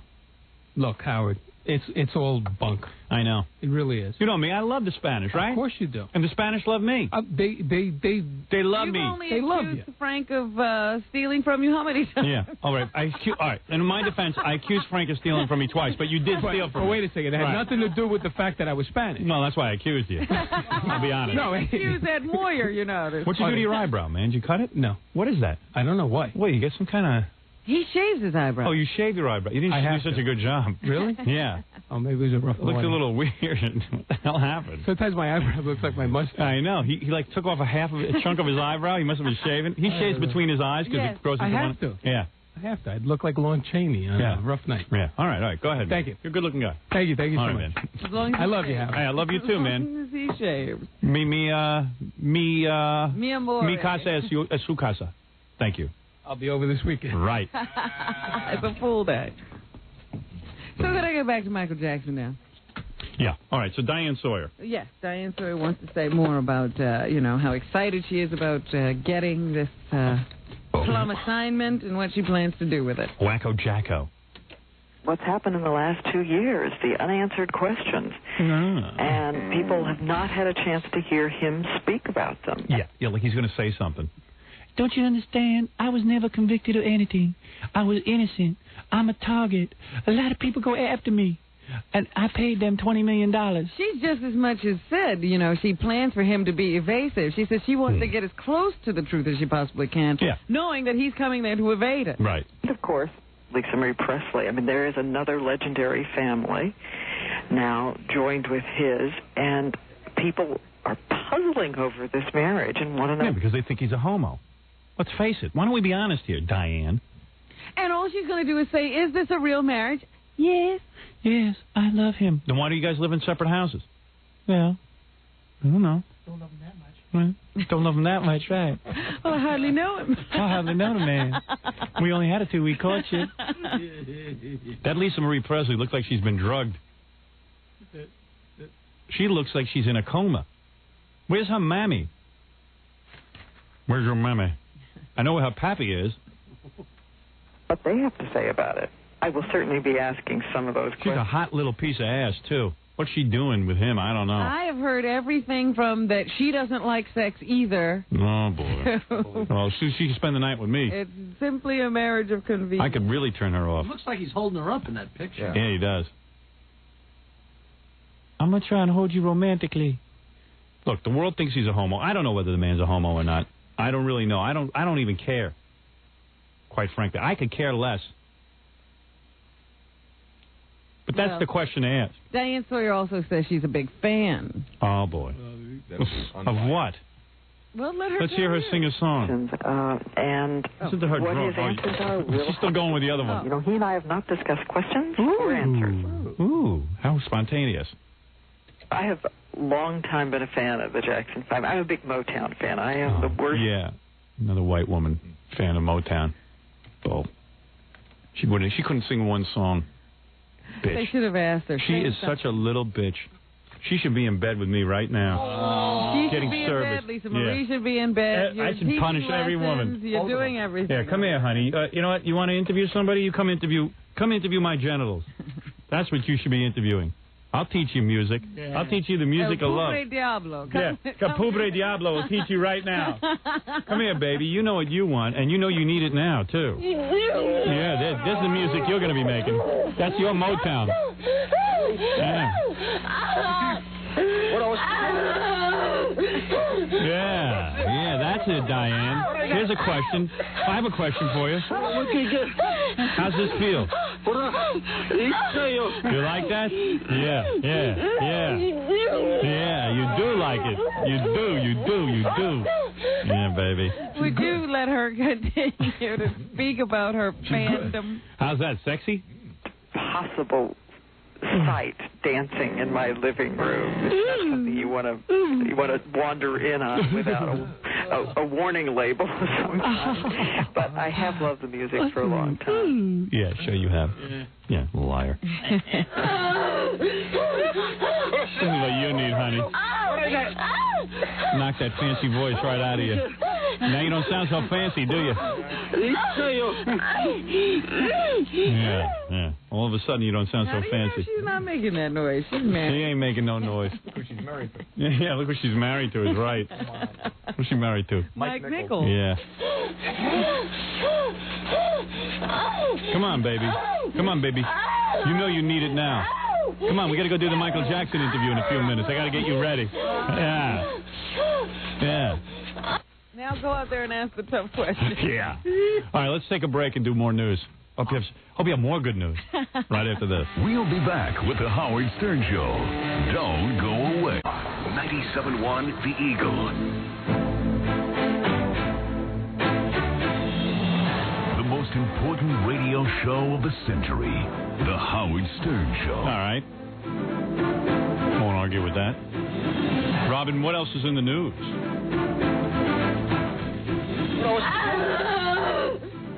What's going on over there? Trial is in the news, Howard. Yeah. Yesterday, they continued to show those gruesome pictures of the autopsy of Nicole Simpson and Ron Brown. Yes. Ron Goldman. Why do I keep calling him Ron Brown? Who is Ron Brown? Nobody. I know Mrs. Brown had a lovely daughter. But that's not who I'm talking about. Right. So anyway, yesterday, Dr. Lakshmanan... That's not how you pronounce it. It's Dr. Locked out of his own house. Dr. Locked out of his own house. Wait a second. Wait a second. You always say his name wrong. Let's get the spelling again from Dr. Lakshmanan. Please. Let's do this right. All right. This is not right, what you're doing. My name is Dr. Lakshmanan Satyavagishwaran. I was close. The first name goes as follows. L. Yes. A. Yes. K. Yes. M. Yes. W. Yes. L. Yes. T as in Thomas. Right. S. Yes. H. Right. M. Right. V. Right. A. G. Oh. I. N. A. Vagina. L. V-A-G-I-N-A. K. Yes. M. W. Wow. L. T as in Thomas. Yes. This is S. just the first name alone. H. All right. M. V. A. G. Oh my God. N. N. N. A. 3 N. N. Right. And the last name is S. A. W. T as in Thomas. H. This guy spells all his answers. They asked him, what do the male members of the jury miss most? Is what he spelled. V. A. G. I. N. A. Right. Then they asked him, did you see yesterday? They said, who could be dumber than Cato Kalin? Is there anybody on this planet dumber than Cato Kalin? Did you hear what he spelled? No. This is what he spelled. G. A. R. Y. He spelled Gary's name. Yeah, Baba Booey. Baba Booey. G. A. R. Y. Then they asked him, he was on the stand, they said, what word does O.J. say over and over every time he sees Marsha Clark? K. I. L. L. Yeah. Then they asked this guy, Dr. Inagata DeVita, baby. They say, hey, did you hear this? Did you watch the trial at all? They said, what did the sidewalk look like after the murders? Here's what he spelled. L. A. S. A. G. N. A. Lasagna, the guy says. Let's go on. And then. No. And they said to him, stop it. Come on. What's the worst thing? What is the worst thing that O.J. was called by all these white people? Oh, please. I don't want to go on. I. G. G. A. H. Right. That's ridiculous. Now was a let's terrible go on racial with slur. what's That's what made him going on mad. in the trial. First of all, Dr. Lakshmanan is going to be the only coroner called by the prosecution. How long has he been on the stand so far? NINEHUNDREDDAYS. 900 days.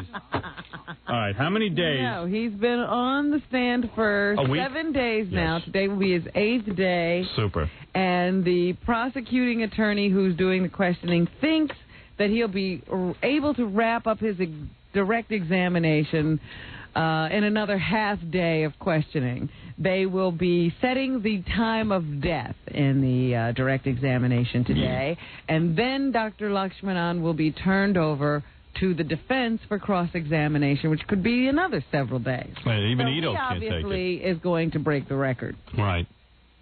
for longest amount of time spent in the witness stand. Bring back Dennis Fung. Yesterday, he admitted that his coroner, Dr. Irwin Golden, I think the man's name is, had committed at least 30 errors. But who's counting? In the conduct of this autopsy. Hard to believe. However, he is stressing that he feels none of these errors, even altogether, they couldn't have changed the outcome. What he found. Of what he found. Right. He says that he thinks one knife was used in the attack. Mm-hmm. O.J. didn't have more than one knife? That's what he says. But he also says, first, that he would have to change his opinion, that he thought his coroner did a good job. Now he would not say that. Mm-hmm. So here he is. Dr. Lockman, no hands? I would say that we did a satisfactory job in portions of the case and less than satisfactory as far as certain portions of the autopsy because of the mistakes which I've already outlined these few days. While they did the autopsy, they were watching our New Year's Eve pay-per-view special. So that could throw people off. Yeah. And he says that all of these stab wounds could have come from a certain size and kind of knife. All the wounds could have been caused by a single-edge knife with a thick blunt edge up to 1/8 inch in width. With a tapering tip. And 6 inches long, 3/4 inch wide. Oh, what a boring guy to listen to for 8 days. Let me ask you something, Doctor. What's the one part of Nicole O.J. didn't stab? Oh. Was there S. The ass? Interesting. Anyway, he will continue on the stand today, as I said. These are the type of wounds. Yesterday, jurors were so overwhelmed by the pictures, the graphic nature of these pictures. Some of them got up and bolted the courtroom. Some of the pictures were also seen by family members of the Goldman family, and they broke into tears and show me the pictures. Had to be comforted. I got to tell you something. The only person not affected by the pictures was O.J. They say he was up and around and joking with his lawyers. I swear, that's what they said in the paper. Well, how is anybody supposed to believe anything you say after what you do? Yeah. This type of wounds could only be made by an ex-football player. These type of wounds. With initials. With initials O.J. O.J. That's it. So at least I think what the prosecution was attempting to do by being able to show these pictures, show the gruesomeness and to create anger in the minds of jurors at the person who might have committed these murders, probably been effective. Really, O.J. And last night, the president went on TV to say that he thinks that we also need to balance the budget. You know, the Republicans have come up with a plan of their own as to how to balance the budget, and they want to do it within 7 years. But President Clinton has determined that, yes, we got to balance the budget, but the way the Republicans would like to do it may be too quick and cause too much pain. Here's President Clinton. Mega cheese. Wrong tape. What is it, President Clinton? Yeah. All right. I don't want my daughter's generation to be the first generation of Americans to do worse than their parents. I think that's already happened. Our budget can help to change that if we do it in a way that reflects our values and what we care about the most, our children, our families, and what we leave to generations to come.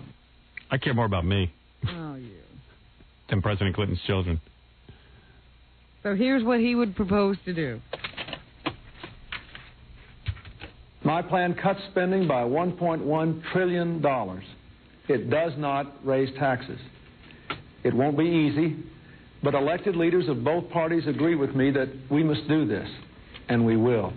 Doctor, what was President Clinton really thinking about during the speech? VAGINA. Really?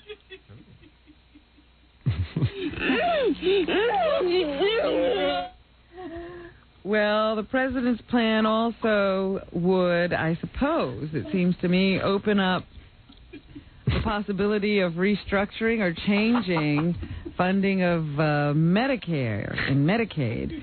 So there was a rebuttal, of course, from the Republicans delivered by Bob Dole. Here's what he had to say. Did he hold his pen with his bad hand?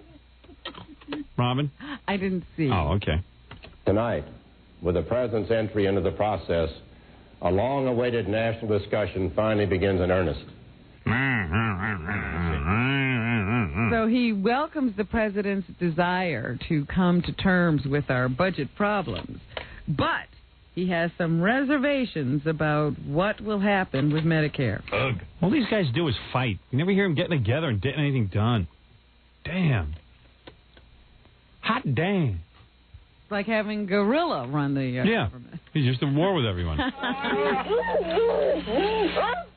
Let's hear what else Dole had to say. All right. Ready? Hello? Trying to get everyone quiet.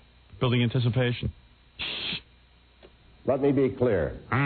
Medicare is a legitimate function of government on which many millions of our citizens rely. Good. We must save it, and we will. Yeah. Well, that's what we're talking about. Why is everyone so angry? Now you wonder why government doesn't work. It's like walking down the street after the Puerto Rican Day Parade. God, is everyone angry? Isn't you're in the city. Wasn't everyone angry? During the parade, weren't all the Puerto Ricans angry? It seemed to me people were walking toward the parade with a chip on their shoulder. Yeah. I don't know why, but that's the impression I got. You normally live here, but today's our parade. Get off the street. Yeah, these streets are ours today. Oh. Dr. Lakshmanga, you're a doctor. What keeps Bob Dole's dead arm at his side? G-R-A-V-I, T as in Thomas, Y. Gravity. Oof. That's correct, Now doctor. stop He's a that. good doctor. Mother Teresa is here. Whoa, who? Really? Who is? Mother Teresa. You're saying that Mother Teresa's here? Yeah. Really? Wait a second. We have a message from Mother Teresa. Here it is. This is Mother Teresa speaking from the bed. God don't want me yet, man. I got more feet to taste. Wow. Did she hear that? Well, they did say that she delivered an inspirational message to nearly 14,000 people in Charlotte, North Carolina yesterday when she opened a convent there. She has been able to find homes for 3,000 orphans. Wow. And, hey, that's pretty good. I got 3 homes. She told the audience the theme of her message. We have come specially to pray for peace. Is she from Africa or something? She's from India. Oh. Because she sounds like Akeem Olajuwon. Joy and love. We are reminded that Jesus came to bring the good news to the poor. All these religious people are so boring. Aren't they, Robin? They say she has an awful lot of charisma. Really? I guess you have to be there. This is Mother Teresa speaking from the bed. Wow. Well, I know that guy's really into her. He's into doing his impression of her. It's unbelievable. Damn the dance! Damn the dance! Smeg a cheese. Smeg a cheese. Smeg a cheese. Mini dread. We haven't talked about the Oklahoma bombing in a while. They're still doing their investigation. They have not really handed down indictments against the guys they have in custody and have charged with setting off that bomb. And they got a 2.5-month extension, I think it was yesterday, before they have to offer up indictments. Yeah, what happened to that swift justice thing, Robin? I don't know. You know how it is in this country. We don't have any such thing. I mean, it's possible, but we don't have to. Meanwhile, they say they have tracked down this guy who was probably John Doe number 2, but after questioning him, they don't think he had anything to do with the bombing. He probably was at that rental car company just by coincidence at the same time as Timothy McVeigh. Right. FBI documents released yesterday quoted informant as saying James Nichols talked 7 years ago about how the Oklahoma City Federal Building could be destroyed with a mega bomb. Mega cheese. James Nichols is the brother of the bombing suspect Terry Nichols and an acquaintance of the other suspect, Timothy McVeigh. Damn the dance! But when he was interviewed by reporters the other day, Nichols denied discussing any bombing of the federal building. In fact, he says he doesn't know anything about a federal building. He didn't know one was there until it was blown up. So They say he's the more savvy of the two brothers, but that He had enough brains to lie. Terry is the better leader. Well, listen, I don't know who's guilty, who's innocent, but they better get somebody and string them up. You don't care who it is? I don't care who it is. There's somebody. Just pick up somebody who looks guilty. He's probably guilty of something. You know what? I wouldn't say that if I were you, because you always are the one who winds up looking guilty. Yeah, I'm the one. I'm the one they're ready to string up. Mega Chi. The woman charged with leaving her 2 young sons strapped to car seats inside a locked car for up to 10 hours has been charged with their murders. Yeah. Well, we knew. We figured that out the first day, right, Robin? Well, yes, I sort of said this woman probably left those kids in there. Of course. They were strapped into their seats for up to 10 hours, they say. Mom cooked their kids alive. had gone into a motel and partied with 4 guys and then fell asleep. Right. It was 90 degrees outside, but they say the temperature inside the car quickly reached 160. I liked her excuse. She said, well, I was watching the kids, but I lost track of them for a few minutes.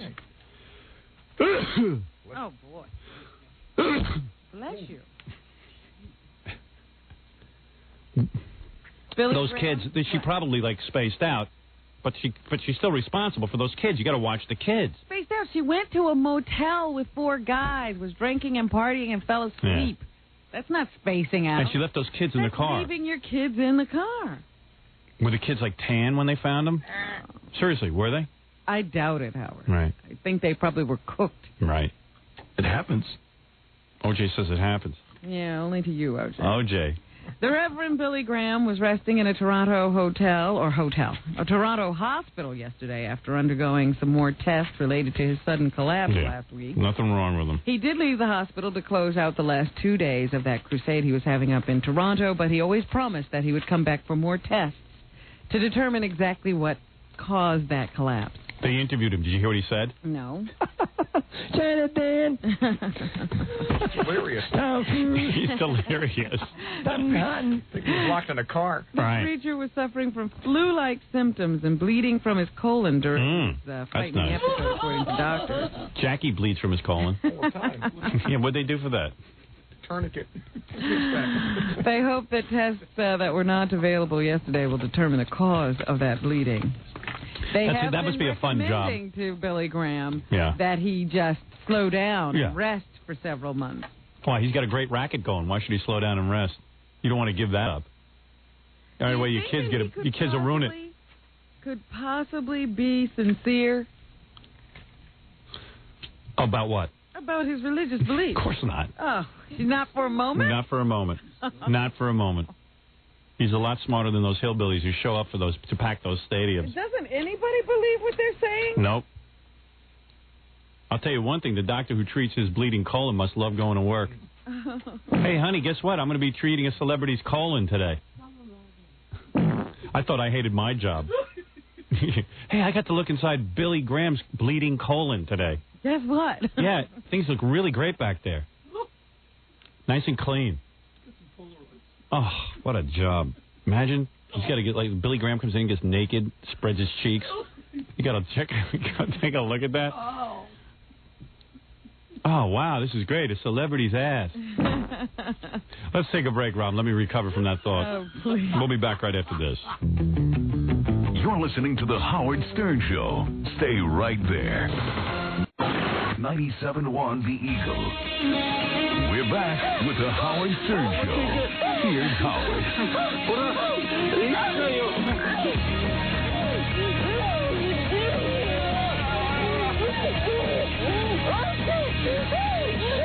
Robin and her father. Come on. Tell the truth. It's actual tape to prove that her book is the truth. Never. This is Robin at 11 years of age.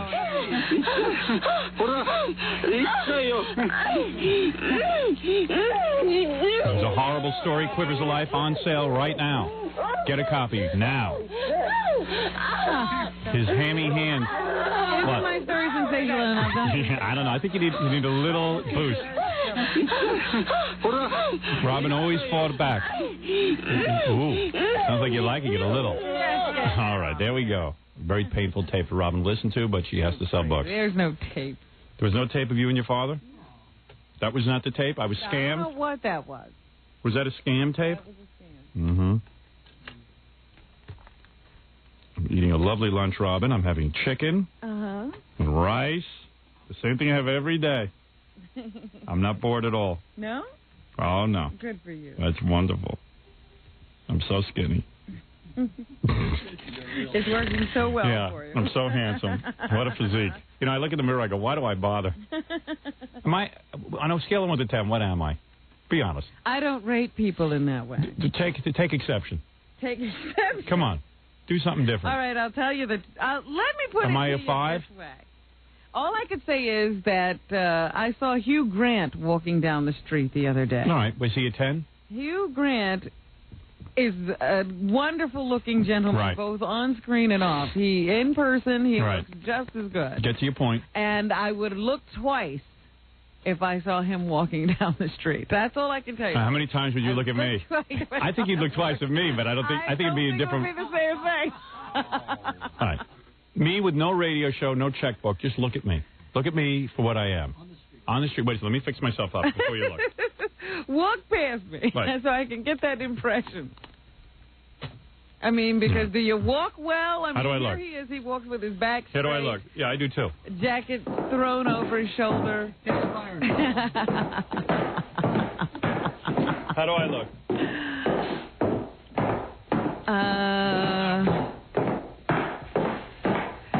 Give me a number. No fractions. And I don't have a No number. fractions. I don't have a number. Come on, 1 to 10. Be honest. I don't care. I can take it. Be honest. Look, you couldn't even take it the week I took the lie detector test. Yes, I could. And said that Come on, I never had did anything. sexual thoughts about Tom, but not Come on, I didn't kill you. Come on. All right. Give you a number?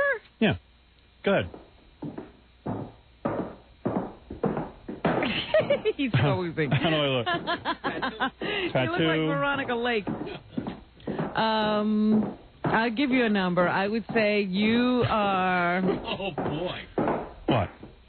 Be honest. a 5. Oh. Oh. You told me I was attractive. Bitch. What's Tom Chiasano? A 7? Tom Chiasano is like, he's in the 7-8 range. Oh. Yeah. Well, that's not so bad, a 5. Am I really just a 5? At least I'm a 5. At least I'm not a 2. Who's a 2? Who's I just walked in. What? I just walked in. You just walked in? Yeah, I think. Robert, give it to me. Be honest. I got to know. What you are? You want a rating? Yeah, well, wait, Why what- is it I got I'm better looking than you. I know think that. I'm better looking than you. Maybe I'm not. No, though. no. You're in better shape. Yeah. And you're definitely better looking. Am I? Yeah. Well, then you're pathetic. You're like, well, what did Robert give you? She gave me a 5. Really? Yeah. I got to go. Yeah. I can't stick around for those. What is Gary? No, don't do it. What is Gary? I'm a 3. You said it. I didn't. He's rating himself. I don't know. I'm a 3. What are you? Really? What is Gary? Be honest. Don't drag it up. Let me look at Gary now. If I've got to rate you guys on a beauty scale. But you shouldn't think about it. It's like what it would Yeah, don't think of us. Think of just like Yeah, we walk in. just and- walk. Yeah, because I know you. Yeah, I but think don't be uptight. Can I get 2 ratings? One when I was thin and one now? No, now. You weren't any better looking when you were thin. I know. Really, I don't think. See? So we're- Smile so that you can see your gums and your teeth. Look at that. Look at that. That's a treat. Be honest. What do you think of Gary? 2? Yeah. Right. Yeah. He's a 2? What is that guy, that retard on that ABC Wait a minute, show? Hold it. If I'm a 2, right? Most people are 2. If I'm a 2, Yeah. now I'm not. Hey, she's being on. Why are you being defensive? You see, that's what ruins No, it. but I want to. If I'm a 2, I accepted my 5. I'm not picking on him. I think he's a great guy. But if I'm a 2, what's Fred the Elephant Boy?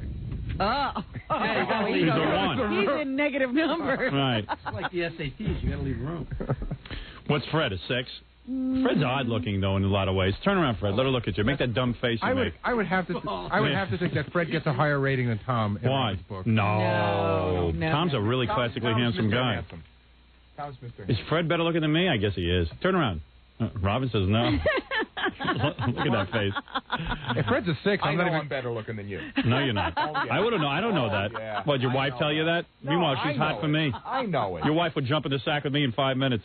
Maybe with a gun to her head. Yeah, sure. Oh. Remember, boy. remember how you met her? She was busy, devoted to my show. I know. Yeah. All right. So I know. yeah, He just keep that converted in the her. back of your mind. But she likes you for your mind, not necessarily for your physique. Yeah, sure. So Give me 5 minutes alone in a room with her. I could have her clothes Now, you off. see, you're going under looks.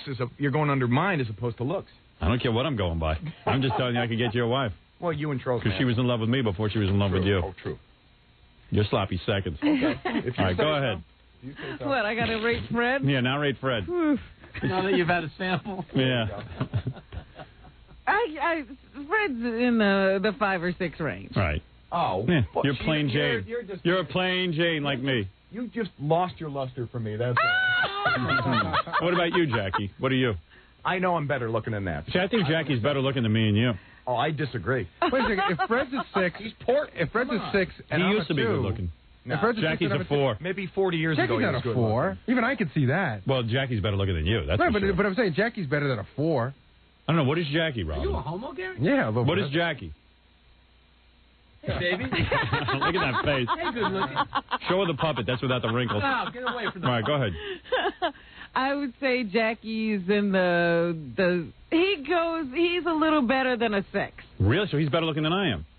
He has a nice I'm so face. depressed. Nice face. Oh. I'm just rating I'm faces. so depressed. So Fred and Jackie Well, are but almost Jackie always equal. comes on to Robin, so he likes that. No, She likes that. no. Right. I would say that'd Basically, be I held would against say the 3 of you are equal. Really? You know, yeah, but I was a 5 and they're You're 6. 5, 6. You know, Yeah. he's a 6. He's a 6.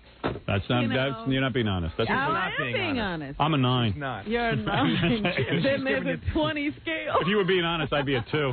Right down there with Gary. I think she's giving you 3 points just because Yeah. she knows you. No. What's your father, a 9? Well, he is a handsome guy. He is good looking. I saw the was a pictures. She always said in her book, how could a good-looking handsome guy guy. like that Yeah. get that money? What is your father? When he was young, Yeah. he was probably about a 9. Really? That's not right. Maybe you were coming on to him. Good-looking man. No. I'm talking about when he was in his 20s. All right. Take it easy. I have tape of you and your father. Hold on. Oh, stop it. See, now you're going to be upset with me. Yeah, Now I'm you're pissed. going to be upset. Yeah, I'm going home. I'm leaving. I'm leaving the show. What do you think of that? I don't walk up and leave all of you. I'll leave with you. Actually, yeah, I would say all of you are in the 5 to 6 range. Nobody here is. Don't ask us to rate you. I didn't ask. I would never ask. I don't believe in rating. You're a 10 to me, Robin. That's all right, Howard. You don't Want have to to insult me? rate Go ahead. You asked me. You asked for Bruce. Stuttering John, what is he? Oh, come on. He's a good-looking guy. Girls really like him. Girls like anything. Girls marry anybody. I Don't don't go know by his how- personality. I don't particularly care for Stuttering John's looks. What is he, a 3? Pretend he can talk. Yeah, he walked in and was give a up 3. the stutter for a second. What do you think he is? He's a 3, 4. So I'm better looking than him? I'm the same as Gary. Come on. Really? I'm better looking than him? He's better looking than Oh, Gary. get out of here. He's nuts. He's better. Look at that picture of me. I'm handsome. Look at the picture of me. Don't look at me. All right, And that evaluate. picture there, Yeah. you're a 7 in that picture. That's all? Oh, that looks like a 10 to me. Suppose Howard pulled his hair back. Oh, shut up, you little fruit. Howard pulled his hair back. What's that supposed to mean? I'm just saying. Stupid ass. Get out. Get out of here, dummy. Oh, I get it. No, Wants to write. he's a moron. There's nothing funny about him. All right, good. Why don't you finish your news? Stuttering bitch, Yeah. Is this? Are we done with the commercials at least? No. Well, I'm leaving. I think After she's done with the news, that Robin, I am leaving. you don't want to do one more? Nope. Okay. I'm tired. Let me go on. Go ahead, Robin. This is interesting. A woman who gave birth to fraternal twins, shown by genetic test to be fathered by 2 men. That's impossible. How can you be fathered? Where is this from? Now, what? You're reading this like it was the President Clinton story. This is in the Daily News. Really? Wait a second. You're He saying... won a paternity suit yesterday against one of the fathers. Right. There's only one father. There's only one... They're trying to preserve her dignity. They won't reveal her identity, this woman who's been with 2 men close enough to father children by both of them at once. She gave birth to twins and is saying both sperm impregnated her? Yeah. Wow. Celia D. is her name. They probably went in side by side. She will now be able to collect child support for one of her children for the first time since the twins were born in 1990. So, still, that father is not going to have to pay for both kids. He's just going to have to pay for his own. Celia had sued her ex-boyfriend, Hector C. Hector C. Hector C. naming him as the father of both children. And then they figured out genetically that he's... Subsequently, she was shocked by the DNA results. that showed that Hector was the father of the girl, one of the twins, but not of the little girl's brother. It'd be funny if like one was like Chinese and one was black. She then acknowledged seeing one other man on a single occasion during her 5-month relationship with Hector. Wow. That's weird. I didn't know nature could provide like that. I didn't either. She must have ovulated twice and had sex with 2 men within 48 to 72 hours. Man, that's living. It was possible for her eggs to be fertilized by sperm from both. I haven't had sex within the same 24-hour period in like years. I only get it once, and then I have to wait another week. However, they dismissed her suit against the other guy because she couldn't exactly recall when she had sex with each man. That's why I only had one kid at a time. Man. Wow. How do you like that, Robin, huh? As for the girl still follows... Oh, no, that was what happened. This was an appellate court decision after she had her case thrown out by a lower court because she couldn't determine when she exactly had sex with each man. As for the girl's still fatherless brother, the appeals panel said it was not possible for the courts to right every peripheral wrong. So they're not going to name a father for that boy. So he's never going to have a father. Wonder how he feels about that. We'll have to find out later. He's still a little too young to talk about it. Terry, I love you. Can you believe that? Wow.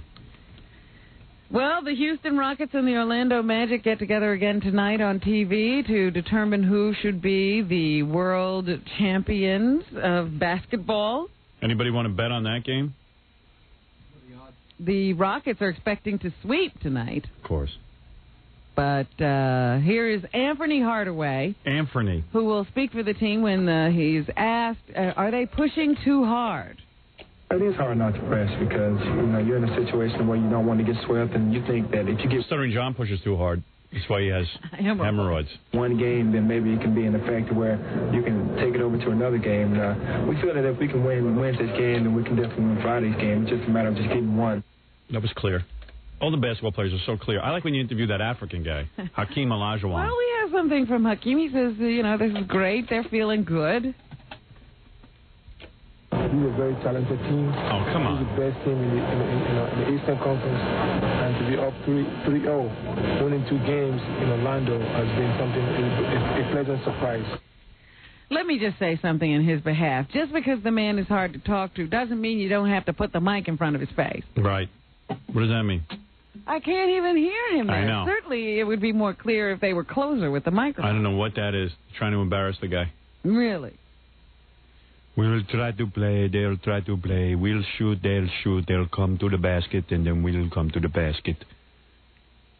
That's all these guys ever say anyway. There's nothing to say. Well, he said, actually, that he's quite happy with the results of being 3-up on the Orlando Magic because they're a good team. Duh. Surprise to him that they're having such an easy time. Right. So it could be all over for Orlando tonight. The Devils, the New Jersey Devils, are going into the hockey finals. And no New Yorkers care. I mean, no, they don't like that team. I finally said, well, I have to pay attention. Yeah. They've made it to the finals. You got to understand that we have the New Jersey Devils and we have the New York Rangers. Right. And the New York Rangers everybody loves, and everyone hates the New Jersey Devils. We also have the Islanders, so... Yeah, and they hate them, too. The only team that they like is the Rangers. Wonder why that is. Not much from Long Island. They might as well be from Seattle. I'm not kidding. Why is that, Baba Booey? You know something about sports. Why did nobody like the Devils? Yeah. Mm-hmm. Because they're in New Jersey. First of all, it's a hard place to get Why to. don't the Jersey people like them? I don't know. Jersey thought they could support a team, but you know what the real reason is why they're moving? Yeah. When you come into the market, if there's already other teams in the market, you have to pay them a huge amount of money. So they have to pay the Islanders and the Rangers every year that they're in the league for like 20 years. And it's like a couple of million a year. So they're leaving New Jersey? Oh, yeah, they're going. They're probably going to go to Nashville. But Governor Whitman's been going to the games every night trying to convince them to stay, but they're probably going to go to Nashville. That explains nothing. Thank you. All right, go ahead, Robin. Didn't even know they were leaving. Didn't know they were leaving? Didn't care. Well, here is, what's the guy's name? Claude Lemieux? Claude Lemieux. Claude Lemieux. Here's his brother. Pepe Lemieux. Right, Pepe Lemieux. Here you go. Yes. Yes. Why do people not like your team? I don't know. What? But the smelt is Gary. Yeah. You're about as smart as Gary? That's it. I have a pick for the brain. Right. Well, you know, your team is doing well, but yet Oui. people are, they're almost angry at your team. Oui. And you have no clue as to why. Screw them. All right. Screw them. Okay. We're living. All right, very good. Here is Claude Lemieux. We only been around for about 14 years, and, you look at teams that have been waiting for 30, 40 years, and some of the original teams, and people forget, this team has been put together, and they've done a good job, and we're pretty proud of it. So hopefully, we can go all the way and win what we're hoping for. Wow, that was clear. Just put the pick in the net, you nitwit. Put the what? Put the pick in the net. All right. The pick. Yes. The little round blick pick. All right, that they shoot. They hit that with the stick. Puck, yeah, right. You hit the pick with the stick. Right, the puck. It. All right, very good. And in the paper today, it says that Mickey Mantle Jr. is thinking of going into the Betty Ford Clinic. Wow, like father, like son. Well, yes. He says that he still has a few beers when he's on the golf course, and sometimes he guesses that he overindulges. I guess they have been talking about it in light of his father's recent liver transplant. He says, seeing what it's done to my dad does make me think. It says here in the paper that his mother, Merlin Mantle. Mickey and Merlin. His brothers Danny and David and their 63-year-old father have all been graduates of Betty Ford Clinic, and, why should he be any different, I suppose? Another brother, Billy, died last year after a heart attack at age 36. Can that be a real sport, golf, if guys could drink beer during it? He says that his father's never pushed him or anything, but he's sure that it would probably make him happier if he stopped drinking. He's been drinking since he was 18, and there have been many times when all the Mantle boys would hit the booze together with their Hall of Fame dad. Teeing off with a tennis racket. He says it's probably time to think about choosing another way. Mickey hopes he'll quit because there'll be more beer for Dad. Well, I'm sure that Mickey would have, with that new liver in there, it would be harder to say no if somebody was sitting in front of you drinking. We have to take a break again, Robin. Oh, dear. He says that it was hard growing up in his father's shadow. I guess he tried baseball. Right. And never made it into even, or out of the minor league. So, that was rather disappointing to be Mickey Mantle Jr., one of the greatest baseball players ever, and not even to be able to make it into the majors. Yeah, it's going to be a lot of pressure being Mickey Mantle Jr. Yeah. What was that? Is he an Ilke Hillick? All right. Mr. Lemieux. Lemieux is back. Yeah. Asking about Mickey I don't know Mantle why. It's filth. No one liked you the first time you were on. I didn't know about that. He says his father's probably disappointed that none of the boys ever really made it into baseball. He was probably hoping that with all those sons, at least one of them would play. So that's why I'm hoping one of my daughters will become a disc jockey. It's very important that the Stearns carry on the name when I retire. You think so? And hand over the microphone. Yeah, we got to take a break, Robin. All right. And we'll come back. We're going to all pass out together right after these words. We'll return to the Howard Stern Show after these messages. We got to get out of here. Yes, would we please You're stop listening to moving the around? Howard Stern Show. Once again, Howard Stern. What do you think Ralph is? From a scale of 1 to 10. I think Ralph is, hovering around a 1. Robin thinks Ralph's really ugly. I thought women thought he was... Yeah, so did I, but evidently no. I don't know what other women... women have different criteria. Right. I don't think he's a mess. I always thought he's such a mess, he must know what he's doing. And you thought he was ugly, but now you think with his new hair he's like really ugly. Ooh. It's like shining a spotlight down on everything bad. On the ugly spot, yes. Yeah.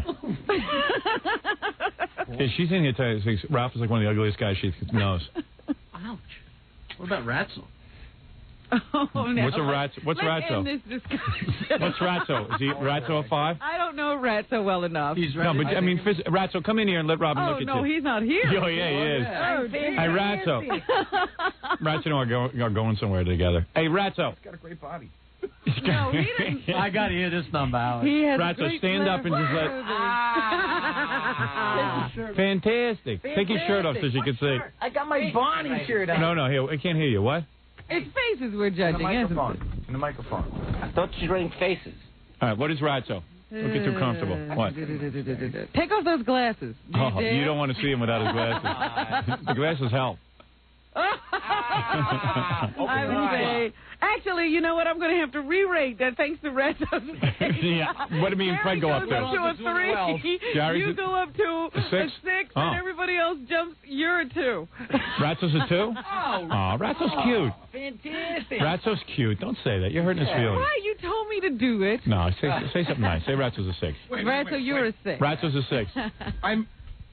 Gary, you're not better looking than Ratso. I think I am. I don't think you are. I did. Didn't you just hear what I said? Ratso's much more handsome. I changed the rating system because of Ratso and put you up. And Ratso, you messed up the whole scale. Good. I feel better. Well, I think Ratso's handsome.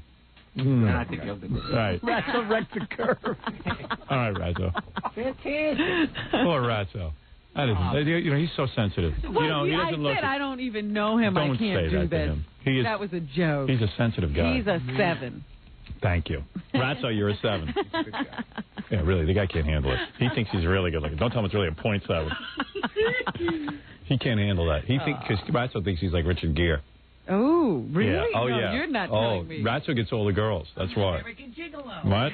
I'm an American Gigolo. All right, come on. We got to let Robin do her news. Please, I have another one of those moral dilemmas to Well, don't ask me about it. Thomas Talbot is this kid's name. He has an IQ of 73. Both? Full high. All right, go ahead. But it's nice to put in the newspaper a guy's IQ. They should do that to everybody. Hey, here's a guy with an IQ of 73. That's a good resume. 3 points too high for New Hampshire medical officials to declare him retarded. He's too smart to be a retard? Yeah, 3 points too smart. Oh. And that ruling would make him eligible for the medical care he would need after a heart transplant. I see. Without the guarantee of such care, he won't get a new heart. I can't do it. I'm too stupid. He suffered heart failure 2 weeks ago at a He's too stupid to cheat on his IQ test. Oh. If he cheated on his IQ test, he'd have free medical. Get something wrong on purpose is right. He's not smart enough to do that. No. He's not smart enough to do that. Smart enough to be stupid. Right. I told you not to be stupid, you moron. So what do you do in a situation like that? Who knows? I need more time to think. What do? You have to go by the rules. That's it. You can't have a heart transplant. Oh. You just missed third base. That's terrible. I don't know. How much does it cost for a heart transplant? I don't know what the aftercare costs. It probably costs a lot of money. Jackie says he wants to pay for it. I absolutely will. So cheap. You pay for 2 things. But these are the kinds of questions you have to consider. Line right here. If 3 points. That's sad. For 3 points, he could get a heart transplant. Right. Oh, Jackie. Jackie thinks it's funny. Oh, he's angry. What else is in the Remember the hero we were talking about yesterday, Captain Scott O'Grady of the Air Force? Yes. Well, what the Serbs couldn't do, his sore feet have. He was complaining of pain in both feet and had to be hospitalized yesterday. How do you like that, Robin?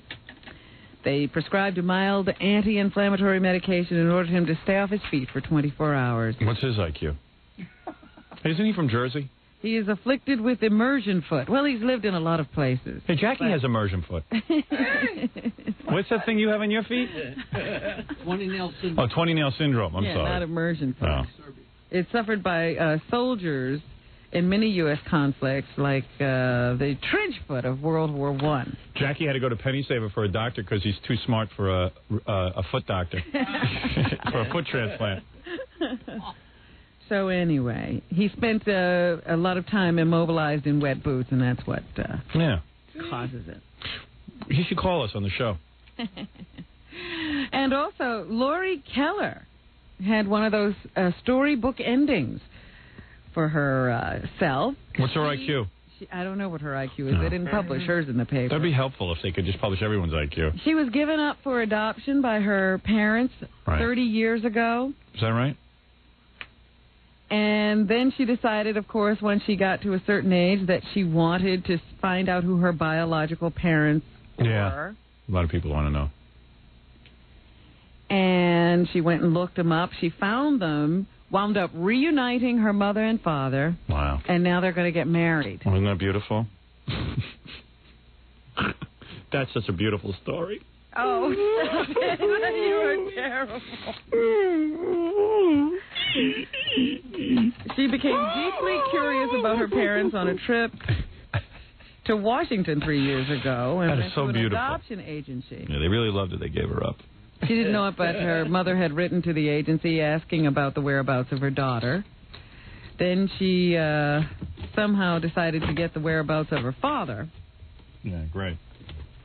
I wouldn't want my kids looking for me. If I get rid of them, I want them gone. Oh!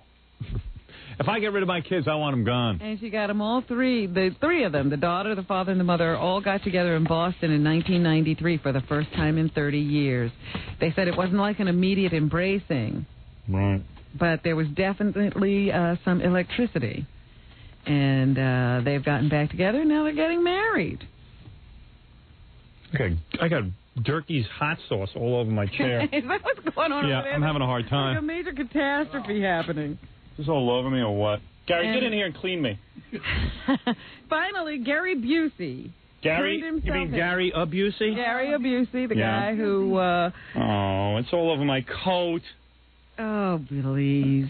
Oh, Belize? Oh, Belize. Look at it. I got red hot sauce all over I'm too myself. tired to speak. Gary Go ahead. Busey has been charged with I hate this. felony and misdemeanor drug charges. He surrendered himself for arraignment in Malibu courtroom yesterday. He pleaded not guilty and was freed on $10,000 bond. He's due back in court on July 17th. He was found with cocaine and marijuana when he overdosed last month. You know, Robin, I've got a real problem, and you just talk about Gary Busey. He was scheduled to surrender on June 20th, but decided to appear early. So he didn't wait. He came in, turned himself in, got his arraignment, and posted his bail, and he's out. You know, I have long hair that gets in my face. I got dark glasses on. I can't even figure out, like, what happened. I know I spilled something all over the place, but I can't see. You don't know where? Yeah, and I smell like Durkee. So, is it on me at all? I don't see it. It's all over the floor and all over the chair. Maybe it hit your arm. Yeah, I think so. I'll let Gorilla clean it up. Gary, it's a 'Cause real it's not mess. on your clothes. Yeah, it's a mess all over the place here, and I can't see because my glasses Oh, are there. on. Oh, yeah, it is. Jesus. Hold on, don't do anything. You look like Nicole. Oh, is it on him now? Over there on the chair. Gary, don't move the coat. Don't move anything. What did I just say to you? Did I tell you not to move anything? What are you, stupid? I got it. I know where to get it. No, you don't know where to get it. Piece of the chair. No, not down there.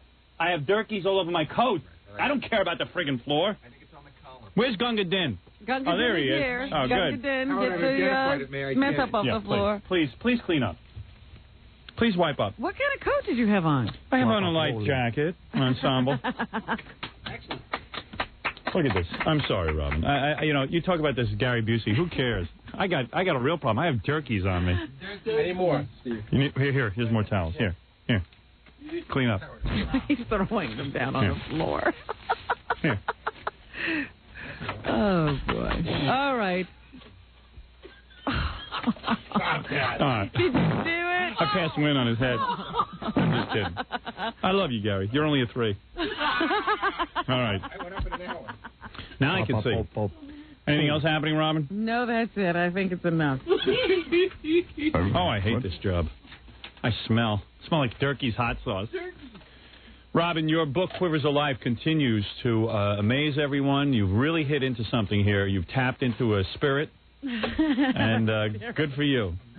A negative spirit. What is your IQ? I don't know.